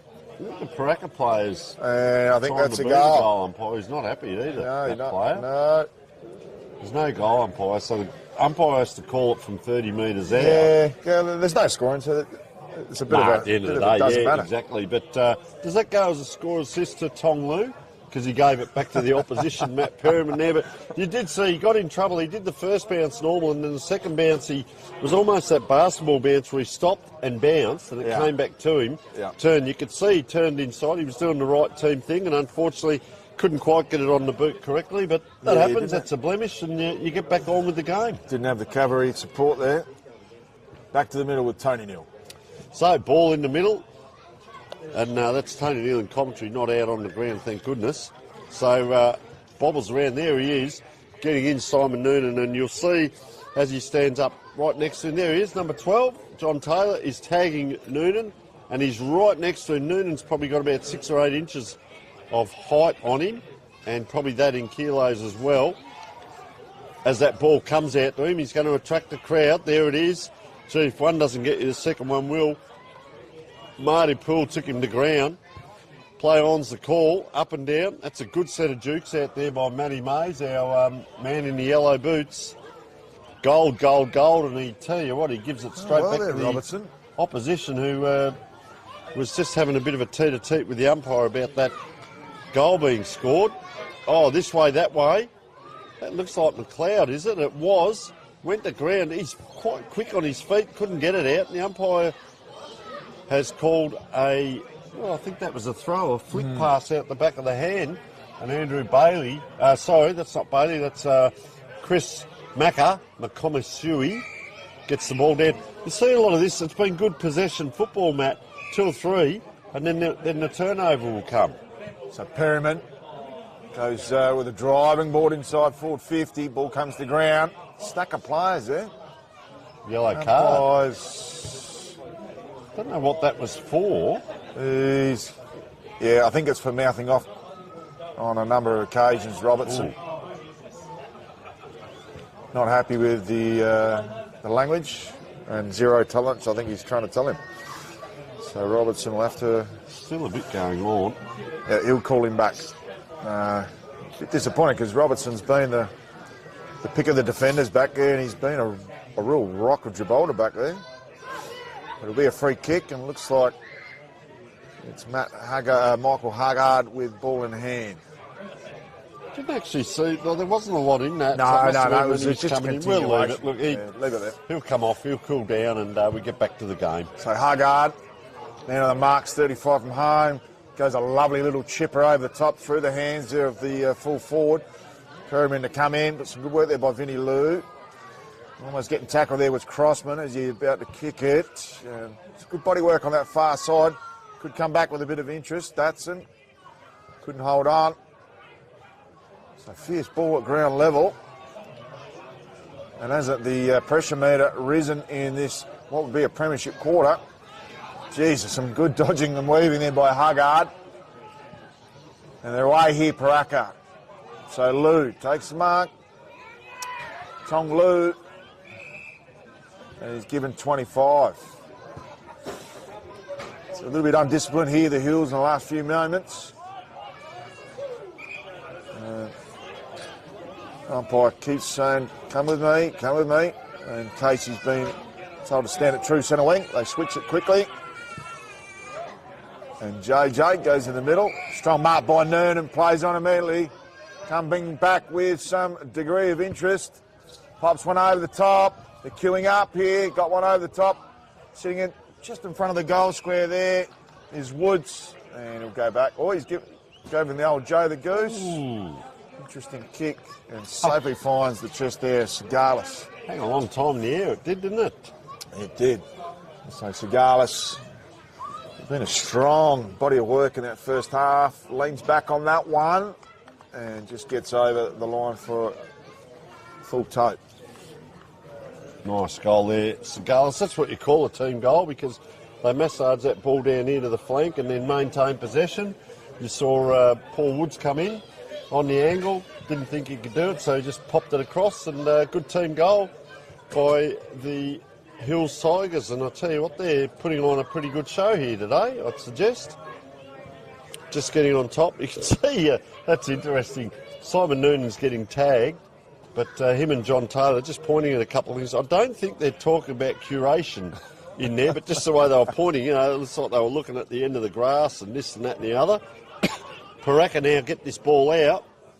Noonan's streaking out towards this ball. He's going to be in the back line. There he goes. So he's going to go a kick down. Doesn't need to. As streaming forward was Woodford off the side of the boot. 1, 2, 3, 4 Paraka players, but put that ball to the feet of your teammate, and that makes it hard. And there's a free kick very quickly come on, and that is Ben Reynolds. Just chips it out.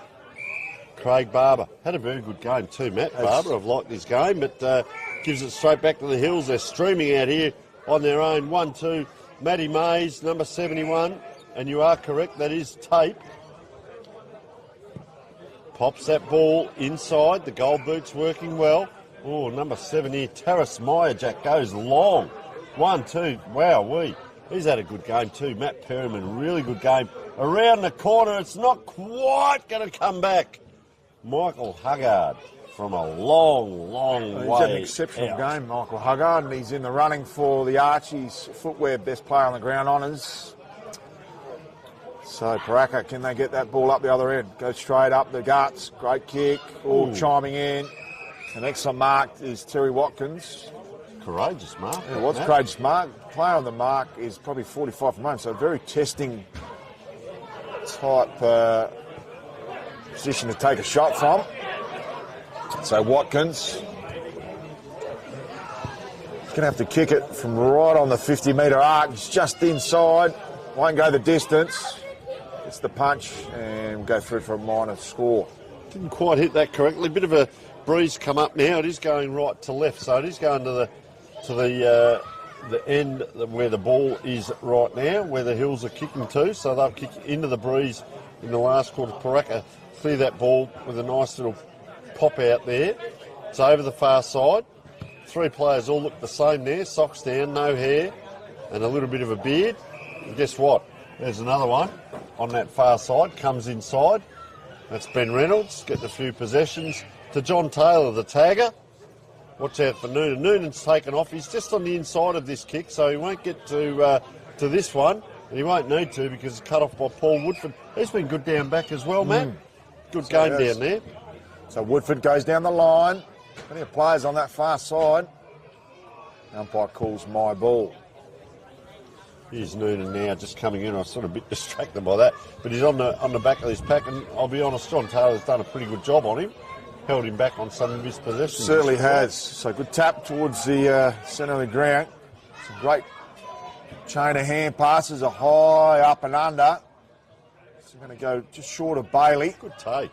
Smart footballer Bailey. Just chips one out, plays half back and through the guts in the SA Masters over 45s team. Lou under a bit of duress. I think he's going for he's got a free kick for a trip. Lou's looking to dish off to his brother. They switch it out. Got plenty of numbers on that far side. Hope to see him take it up the guts a bit more, Paraka. They go out wide again.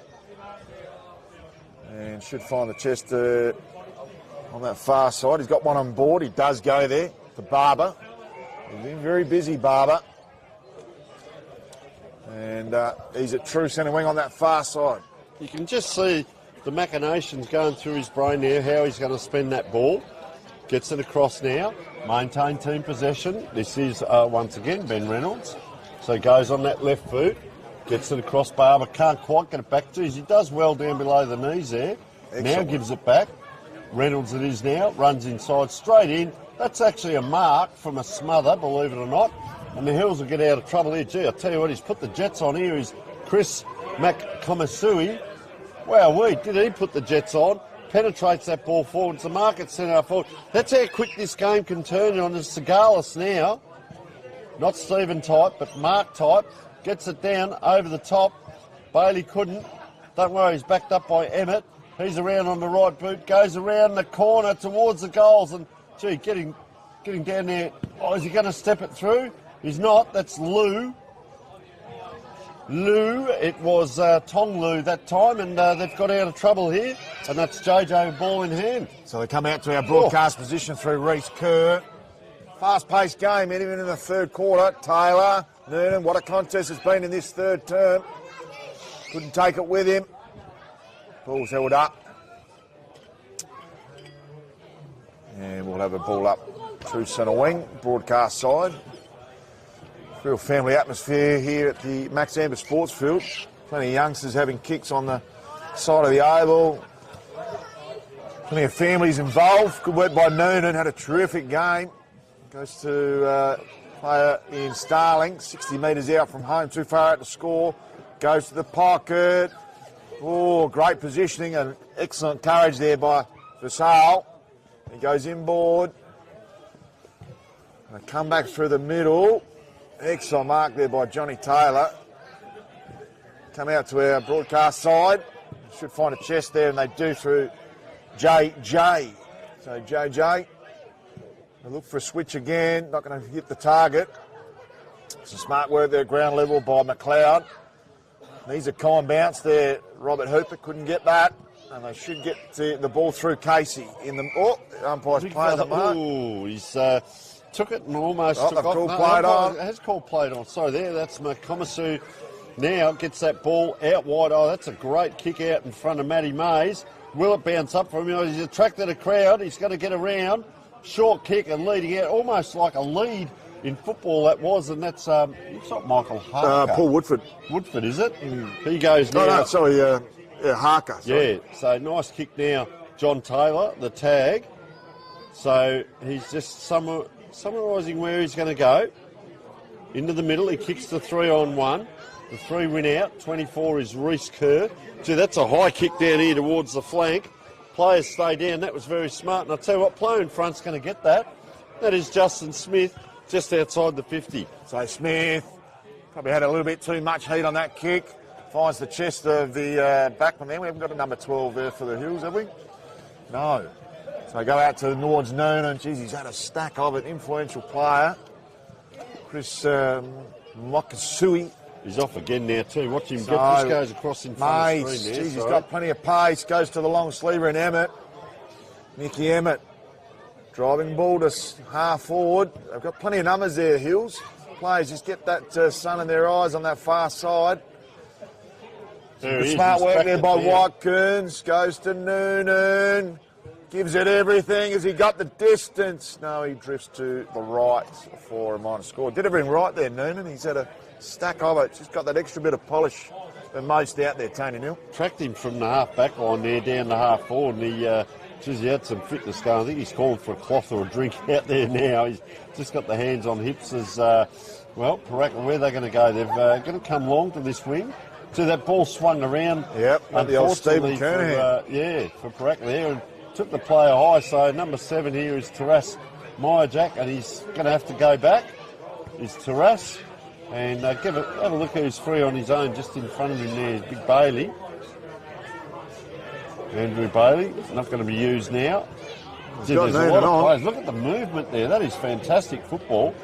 There it is. They just open up the space. Gee, wheels around on the right boot. Hits that flat, really flatly there. Did Paul Wood, Massotti, and couldn't quite get the job done.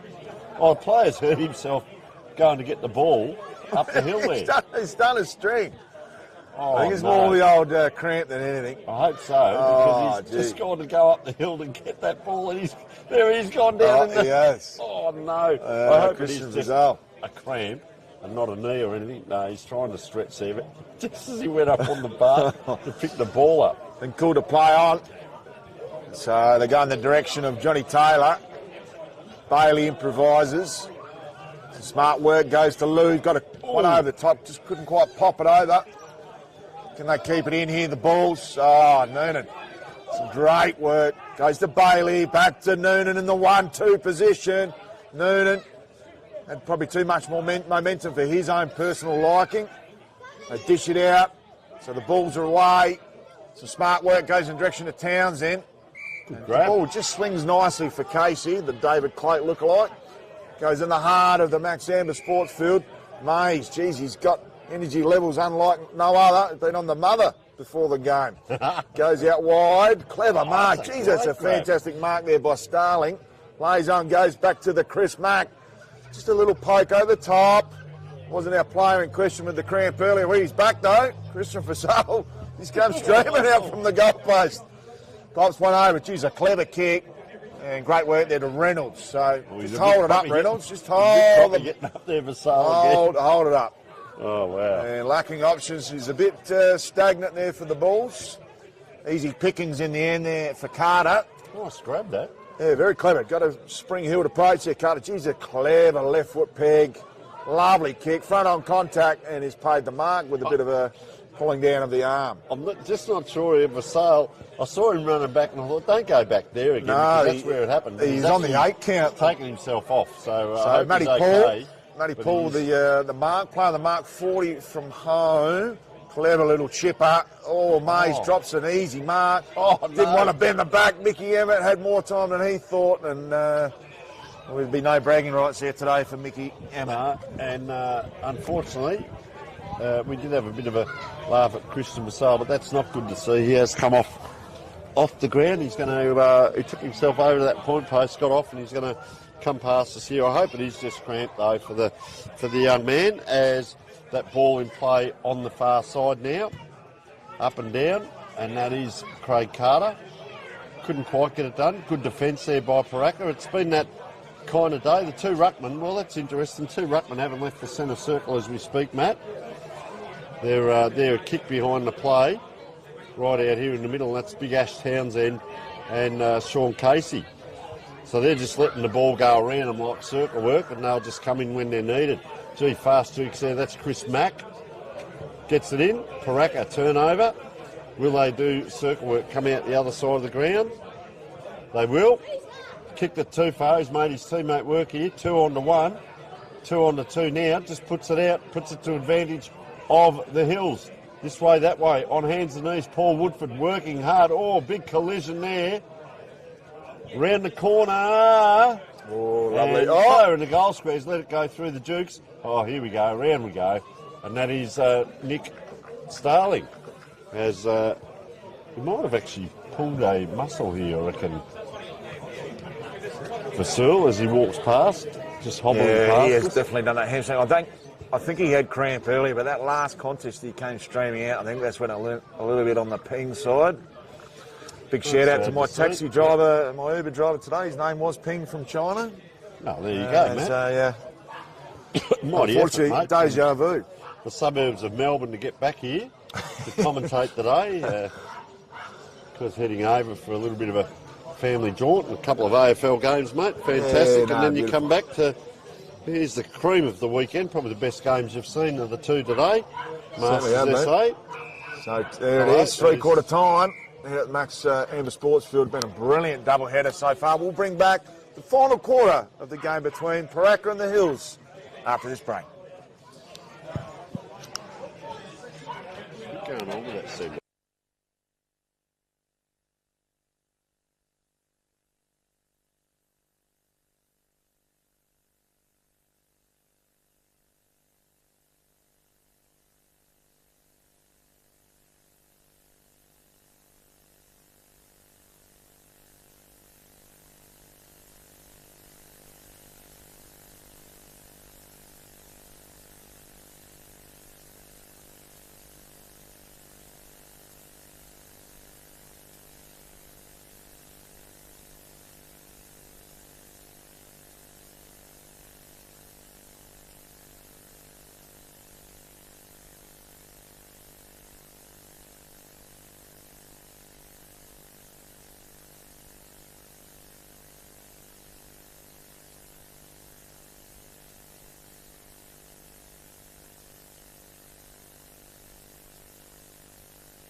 Well, welcome back, and all sorts of things going on here at Max Amber Sports Field in Athelstone. The umpires have wandered over and just asked for some lights on. The Athelstone boys are over here on the right. I can tell you number 12 for the Hills Tigers. I've got a late breaking news here, Matt. Number 12 is Michael Hill, and his father is number 26, Chris Hill. So there's a father-son combination playing in the over 35. So work that out. That is fantastic. And well done to Michael and his father, Chris. And, well, Matt, leading into this last quarter, you have a special guest. Certainly do. We've got Johnny Labella, the J-Lo, the AFL Masters SA Football Operations Manager. Great for you to join us, mate. We'll just go straight to that goal, straight through the 50. Yes. A very determined look at it and slotted it straight through with plenty of pace and endeavour. Definitely a flashback there to my playing days for the Athelstone back in the early 2000s, and yeah, had to put one on. Just a friendly reminder where I came from. J-Lo, you put on an absolute superb show here today as the hosting club. A lot of effort goes in behind the scenes. Anyone you'd like to thank from your club's perspective? Oh, definitely like the ladies today. Dave Sanafani's wife Maria, Ralph Farrell's wife Beck, and my lovely daughter Talia, who was at the back cooking today, and Craig Coombs' wife, who jumped in as well, Louisa. So, no, big thank you to everyone, the lovely ladies that help out. And obviously, you know, there's a lot more that are going to help out around the ground, around afterwards. Certainly is. We've had a wonderful double header as Lou gets it straight back in the middle. Smart work there to Reece Kerr. So we've got a bit more juice left in them here, Paraka. Geez, that's some great work there. Great attack on the ball there from the fullback of Michael Hill, who was that number 12 in question, Tony Neal, to go to that far side. Ball skirting along that wing to Paul Woods. Sorry, not Paul Woods, to Joe Nah. And punching down the line there was Starling. He's got plenty of it. The ball goes out of play. J-Lo, it's been a fantastic start to the season. Give us a little bit of an understanding of the come together round which we're piecing together for round 7 later this season. So July 13th, I believe. I can't really think off the top of my head. Hopefully the AFL draw suits us, and Port Adelaide play on the Saturday. And then we'll have 2 grounds at Adelaide University, side by side, 2 games simultaneously, playing from 9 a.m. all day, which is going to be a great day. Everyone's going to be there, which is a fantastic opportunity, especially for the sides who are, you know, fairly apart by distance because we probably play each other. So Athelstone's going to play Port Noarlunga, you know, Riverland playing Great Southern. So those are more of a thing, and just get everyone involved.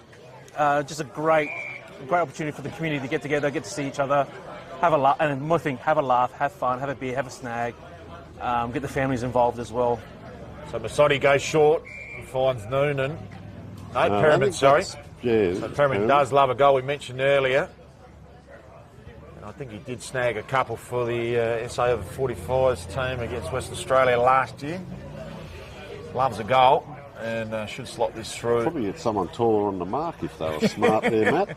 So Pyramid, as he does, pretty lackadaisy approach off 2 steps and straight through the high diddle for another. And he's the only multiple scorer on the ground. J-Lo, we've got another huge initiative coming up later in the season, which is White Ribbon Round. We're going to the Barossa Park. Yes. The brand new facility, which is absolutely outstanding. Using AFL Gather. Give us a bit of an understanding and how that vision's playing out thus far. Well, this is a good thing about what we do and how we operate is we give a lot of independence to the club. So Gawler Districts or Gawler Masters, they're going to run the show, and they've been doing it for years now. We're now expanding it, so any home side can then obviously continue with the initiative of White River Round, but Gawler's been the pioneers with this. We've got 4 games, I think pushing for 4 games on the day. Yep. It's going to be fantastic, and it is a great day out to bring awareness of domestic violence. We want to step that out. Watching the play, sorry. Yeah, no, you keep going, mate. Yeah, it is a great initiative. We've been involved a couple of times. It is an amazing day. They run it fantastically, and as a committee, we support it to the hilt. We love it. We understand the importance of it, and domestic violence has to be stamped. It has to be called out. Yeah, it certainly does at all levels of society. Correct. Geez, that's a great. You kept that in well there, Craig Barber, and deserved a goal. And he's gone and collected his own pill. So well done. Just on that, I think we also have 2 of the over 35 women's games on the same day of the White Riverland as well, but not sure whether that's going ahead. So No, because I think there's been a bit of fixture clash, and it might be their finals for the LA Footy League at that same time. Right. So there may be a bit of a fixture clash. We're hoping to have the women's there, but we've just got to play it by ear with that, unfortunately. So yeah. Now, the AFL Masters SA have a gala night coming up at the Morpheville Racecourse. August the 16th? August the 16th. Yep. Early bird tickets must be closing soon. How are we looking there? Yeah, well, actually, Tim Heath is probably the better one to answer that one as well, but I think the numbers are really, really good. And obviously, we had an initiative with the Life members as well, having a discounted rate, which is fantastic to get more people back. So players that have, moved on from the Masters, getting back and involved. And that sort of leads into an initiative of why we were pushing hard for the over 50s competition, is getting those players that, who don't, 55 don't want to chase a 35 or a 40-year-old. Let's get this competition going. Let's get these older guys who have left to come back into the fold, into the competition, grow in numbers again as well. And, hopefully get more teams on board as well in the future years. So Paraka was surging forward there, and Noonan just two little passages of play there. That's a nice kick in, and he did do those couple of bounces down. He wasn't too happy down the other end. There was a bit of a... I thought he was tackled and didn't quite get the free, but that run and bounce there, hopefully not another knee here, is Masotti. He's been lively around goals, though. I've seen him had a few shots that have missed, a few shots that have kicked where he's kicked them, and he's going to line up here. Just runs around to the right a little bit, and then in doing so he's hooked that left, so that'll give the Paraka player in Michael Harker an opportunity to kick in. If he was very smart, he'd step outside the square, and he ends up with a stat for that, as opposed to just a normal kick in. Not quite up to it. Now he does. There's a stat for him. Well done, young man. And that's a great kick out towards Lou. Protects the drop of the ball. There's Tong Lou. And, a little bit of a lull in play. We'll come back to our guest, Matt. So Johnny Labella joining us from the Athelstone Footy Club, the captain, and had a wonderful game, but also doubles up as AFL Masters SA Football Operations Manager. JLA, with the National Carnival this year coming up, is in Darwin. Yes. Let's celebrate that, and let's drive that forward and get some interest. What's going on there? Training should be kicking off soon. Our lovely carnival coordinator, Robbie McNeil, is all over that one. Coaches have been sending in the applications, so looking at getting obviously training starting shortly to get the ball rolling. There's a bit of a change at the top at the national body level, so sort of backlogged a few things at the present moment.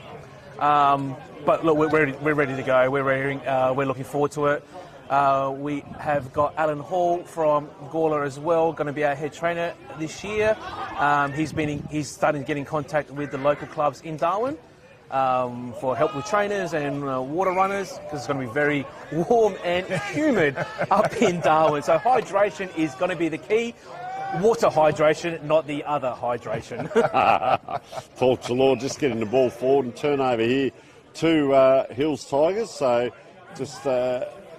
Jack just assessing what's ahead of him, pops the ball up into the middle of the ground, streaming through, couldn't quite take it, was Andrew McLeod.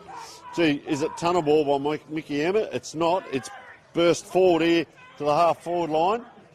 Just the handball to the ground makes it hard for his teammate, picks up, assesses what's ahead and just bombs it into that really big hot spot. Oh, there is number 22 in Paul Woods trying to get a foot to it, couldn't quite. Paraka will ease up here. They've got numbers around it. Should be able to clear if that ball will just bounce up, and it won't. And what's the umpire paid? A little bit touch high. So just go forward here quickly through Andrew Bailey. Nice kick out. One arm goes up. He's got back up here. This way, that way. That's going to be a free kick to Paraka. So Perryman, it was streaming out, and it'll be Ben Reynolds to relieve. JLA, we must thank you for your time this afternoon. You've been an absolutely outstanding guest. We've had Andrew Bailey on from Work Like a Mount Barker. We've had the legend Robbie J from the Riverland Super Dogs. How glorious is his hair? Yes. If I'm still going hair at 80 like that, it is luscious. He's done an outstanding job. And of course, Robbie J yesterday turning 82. And great goal there by Terry Watkins from the Hills Footy Club. Slots through a beautiful left foot snapper. and kicks truly.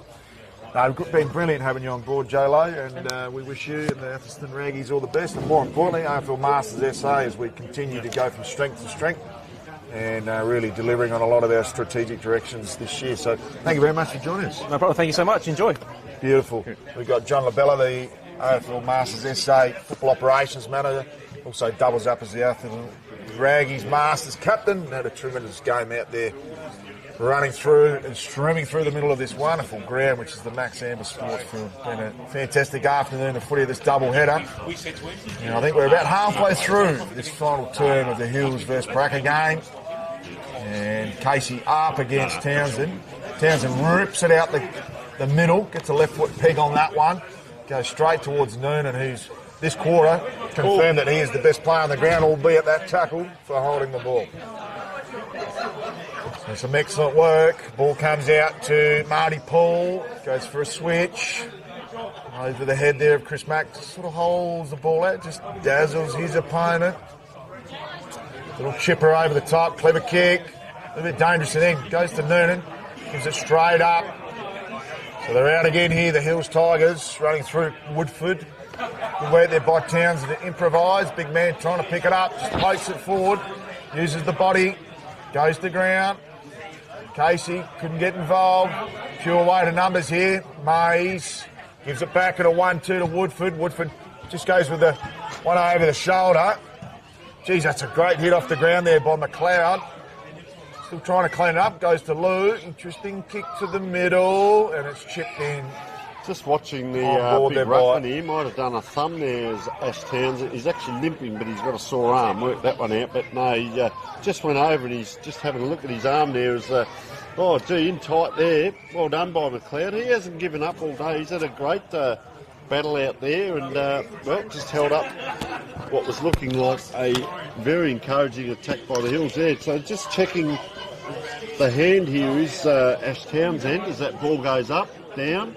Oh, streaming through, number 7 there, and that's Meyer Jack.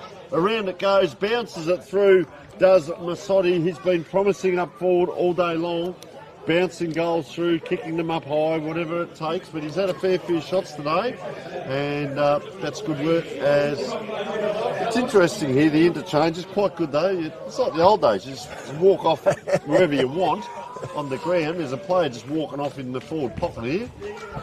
That is Paul Woods, and a player, well, he's slower again walking on, but that could be Chris Hill.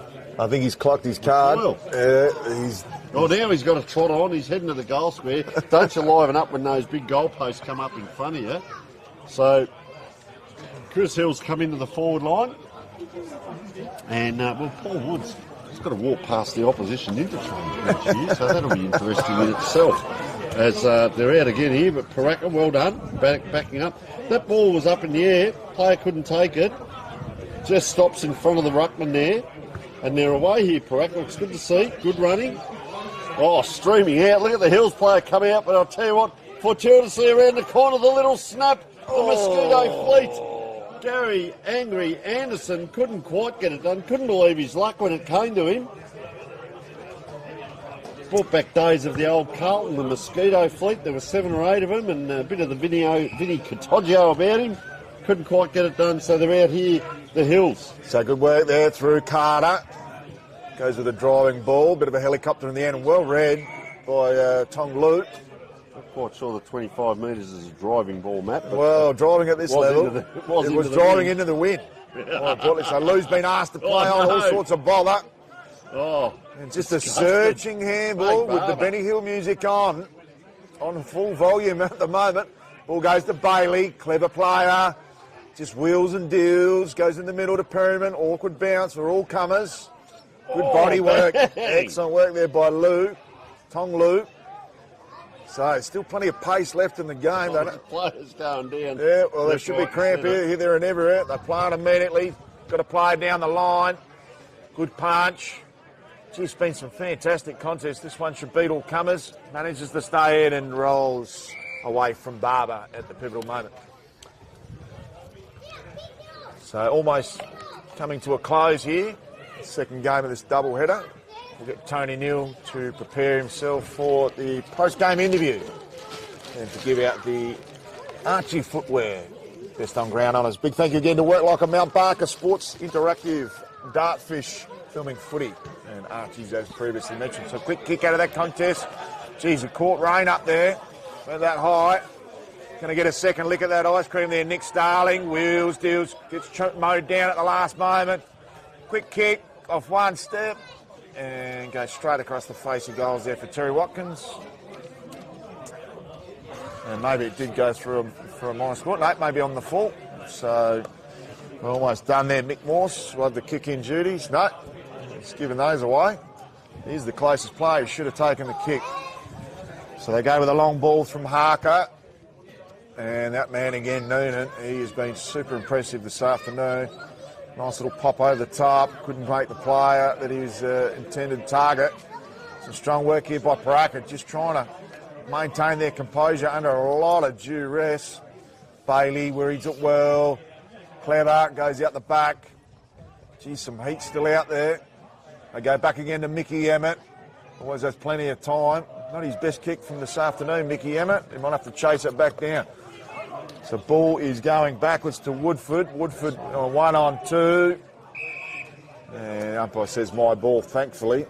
Well, they didn't get the lights on, Matt, but I'll tell you what, it's just come up a little bit brighter here at the moment, so not too bad. Great day down here at Athelstone. Let's see what happens as the year progresses and it gets a bit colder and wetter and muddier. Players just walking around talking to the umpire here, and that ball right in the middle of the ground here. That is a great one-on-one battle.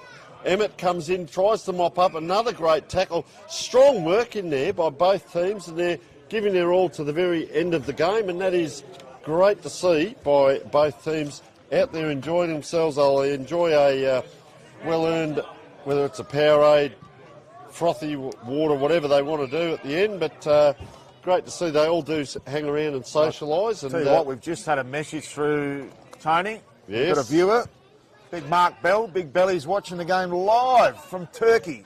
Fantastic. So absolutely brilliant, Belly. Over 45's representative for the state, and he's an absolute talent. We love the contact live on our stream. So thank you very much, Belly. Enjoy that trip. And what a trip of a lifetime going to the Anzac Cove for Anzac Day. I hope he's enjoyed enjoyed absolutely loving it and loving our stream. So thank you very much, Belly, for the call. As that ball comes out, the Maze goes forward, and thank you to everyone representing our country. As we said, our men and women, the servicemen, and just for people to do that trip to Turkey, that would be hugely emotional, and be able to watch this today. So we are grateful. As that ball comes back towards Maze, is he going to give it out to Noonan? He doesn't. Goes around the boundary. Which way is it going to go? Just going to hit the ground. McLeod hasn't stopped trying all day. That's a high kick right here in front of us. Great courage shown by Jeff Lowe. Can he get it up? No, he can't. And hanging on to that ball on the bottom of the pack, number 71, Matty Mays, and fantastic effort. Just further to Mark Bell's message, a big thank you for him for sending information about Simon Noonan, his first ever Masters game. And Billy's heavily involved with him at the Mount Barker Footy Club. Yep. And a big happy birthday shout out to Robbie J as well. So well done to Billy. Great contributor and a wonderful face of this AFL Masters SA. Ashton Townsend just takes a one-hander and then just plucked that from nowhere. Goes into the middle. Oh, dangerous kick. Emmett could have been crunched. Ended up being a Falcon. Sells a bit of candy. Inside-out slider. And he's been pretty good back there, Chris Mackey. He just switches into the middle. Have they got one more final goal left in them? Plays on to Joe Nah. Goes to the top of the 50. They're queuing up again, the Hills Tigers. Haggard's been probably the best forward up there with Massotti. And sells a bit more candy there is Maya Jack. They play on to Perryman. Didn't want to get that ball and the fingernails dirty. And lets it go out to the front runners. They're just turning on a clinic in the last minute or so. Some of the skills on display here. They know they're on air, and well, why wouldn't you? Handballs over the top and flick passes and a little bit. We'll see someone go around the back. This way, that way. Gee, he's been gliding out there, Matty Mays. He's done that about 3 times. Don't tell me. No, don't tell me, because it's over in the goal square, and it's gee, look at the Tiger jumpers here. And just hanging out the back of your Noonan says, I'll go in and get it myself. He's doing all right. He'll have a long and distinguished career in Masters football the way he's playing at the moment. As the shot comes into the forward line. Little bit of a scramble here. Players go to ground. Big congestion there. And I'll tell you what does happen, Matt. Players go to ground and it takes a lot longer to get up. Certainly does. There's a lot of petrol tickets already cashed in out there. So final stages of this last quarter. Tapped to a dangerous position. Plenty of Hills players. Got Mays just swarming on the outskirts. Clever player. Will be intercepted there and easily done so by Mickey Morse. So more switches played. Dangerous kick. There's that man Noonan. Deserves a goal. Walks in and kicks one as easy as you like. And there, I tell you what, Tony Neal, there is our Archie's best on ground player. By a well-deserved goal. He's been the best player on the ground by the length of the Flemington Straight. And there is the siren. There'll be a few relieved players out there, Matt, let me tell you. But what a great display. The shadows are getting longer on the ground, as we see. But great display by both teams out there. Really high standard by both games today. Athelstone and Riverland in the first game. Paraka and the Hills in the second. I'll let you do a bit of a summary, Matt, and I'm going to head out and see if we can find our best player. Have a bit of an interview with both teams. Outstanding, Tony Neal, and it's been a terrific afternoon here at the Max Amber Sports Field. Obviously, we said the Athelstone Raggies taking on the Riverland Super Dogs in the first game, and the Paraka Bulls and the Hills Tigers just finishing up the doubleheader. Outstanding afternoon of football. And big thank you again to our sponsors, Work Locker, Mount Barker, a major sponsor for AFL Masters SA. Big thank you again to Sports Interactive, Dartfish and Filming Footy, and Archie's Footwear for the best on-ground honours, which will be Simon Noonan, who playing his first Masters game today, heavily involved with the Mount Barker Football Club. Big thank you to our earlier interviews with Andrew Bailey, Robbie J and John Labella J-Lo. So Andrew Bailey, obviously the face and the man behind Work Like a Mount Barker. Robbie J, 82-year-old, the oldest living player playing AFL Masters in Australia. And of course John Labella, the AFL Masters SA Football Operations Manager. Been a brilliant afternoon, as we mentioned. Tony Neal just trying to gather the charges as the Hills players starting to head for the Hills already. And Paraka looking to get home as quickly as they can. So been a lovely afternoon.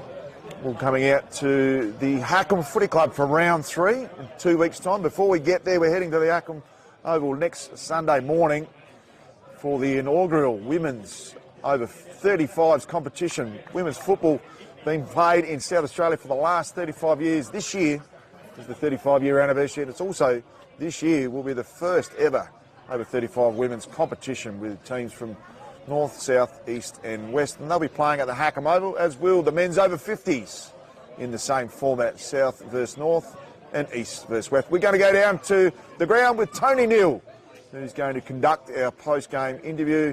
Just waiting for the players. They're a little bit hesitant to come forward. He's going to have to call them in. And he's got the best on-ground player there in Simon Noonan. We're just moments away from Tony Neal getting the final interview out of the way for this afternoon. Down to Tony Neal. Oh, well, here we are, guys, with both teams. So fantastic effort by both teams. Our best player today, first of all, Simon Noonan. So here we go. Congratulations, mate. Thank you very much. Now, Simon, I understand this is your first ever game in the Masters. Is that correct? Yep, that's right. And you've got a long and distinguished career ahead of you in the Masters, mate. But I know at Mount Barker, I've seen you play many a game up there. You're pretty embedded up there. And how did you find it out here with these bunch of great teammates? It was fantastic fun. My boss Andrew's been nagging me for a while to play, so can't see why I won't have another one. Yeah, no, fantastic. So congratulations, you do win the Archies. Where's Craig Barber? Craig, so come forward, mate. Pretty good effort out there, good first half, and just in that second half, we saw that handball come over here, and it just went over the top and you just walked off a little bit disgusted with we won't say who it was, we know where he is there. But no, great participation. How did you find it? Very good high standard game, to be honest. How did you find it? Yeah, I think we just lacked a bit of disposal today, and these guys just ran all over the place. I think that little fella there, he must turn 25 soon. Yeah. They had a couple of whippets, just couldn't go with us old fat blokes. So. Nah, no worries. Paraka, of course, do you train down at Paraka? Do you get together on a Wednesday night down there? How does it work? Yeah, every Wednesday night we have a bit of a run. It's actually been pretty good. Nashy's doing all right. We get some fitness under our belt trying to. Yep. And then we have about 3 or 4 beers and some pizza. Well, I was going to ask about that. How important is it, and we say that in a serious side, but the socialising away from just the footy training, there is socialising, but just to get together with a group of blokes and have a natter. Yeah, no, it is good, and that's part of the reason why I come and play with these boys. I actually live at Selix and go to Pooraka all the time. So, you know, you got your Angries, your Vinnies, your Crozos, all the boys, the old blokes there. It's just good. Yeah. It makes playing footy on a Wednesday night worthwhile. All right, fantastic. We'll let you get back to your team. We've got one last one here. We want to get Michael Hill and Chris Hill, please. Michael and Chris. So what happened here, this is a fantastic story. We didn't have a number 12 on the sheet. We went out, which was Michael, and they said, you want Michael or his father? So is this true? This is over 35s. You're playing football with your father? Yep, it's awesome. We're doing it for what, 15 years, isn't it? Yeah, and just take us through what happened in the goal square there. Was that a set play down there? It was absolutely pathetic. But what is it? How good is it to be able to come out with a great group of like all of these guys, but you're playing football with your son still, and who rules the roost? Like, are you allowed to call out to him on the ground and say, kick it to me, I'm your dad? He's full back and I'm full forward, so there's... we're not allowed in the same half. That's right. So there's a bit of synergy there, but as I say, you're enjoying it. Where do you guys train when you train in the hills? We don't train. Oh, okay. There it is. Secret weapon there. You don't want to peak too early, do you, with training? So you just turn up on a Saturday. But to be honest, guys, to both teams, you're an absolute credit to yourselves, to your families, to your teams that you're playing for, and to get out and enjoy. I better face the camera, but to enjoy this sport and to keep contributing like you do. You know, here it is a Sunday afternoon, beautiful weather like this. We could be sitting at home twiddling our thumbs watching a bit of AFL or getting out here and having a fair dinkum crack at it and a bit of fun as well. So congratulations to both teams. Very well done, and enjoy the rest of the season. Thanks so much, guys. So that's what it's all about, guys. Masters SA Football. It is fantastic. Our major sponsor, of course, Work Like a Big Andrew there, playing today as well. So fantastic effort by all, and thank you to both teams. Thank you very much down to Tony Neal down at ground level. And as we might have seen just off camera there, Simon Noonan already got the Archie thongs on. So really loving that reward for effort there. Simon Noonan, his first Masters game. How good is that? So straight up on the Archie slides. Great testimony into the game, into the Archie thongs. Matty Gale, Tony Neal on call this afternoon. We'll be back with the action next Sunday morning. We head to the Hackam Oval for the first ever women's over 35s fixtures in their inaugural season, as well as 2 clashes from our men's over 50s, south versus north, east versus west. We'll bring you all the action with Work Like a Mount Barker, Sports Interactive Dartfish, Swimming Footy and Archie's Footwear. We'll see you next Sunday. Plenty more Masters actions coming up this season. We'll see you then, and bye for now.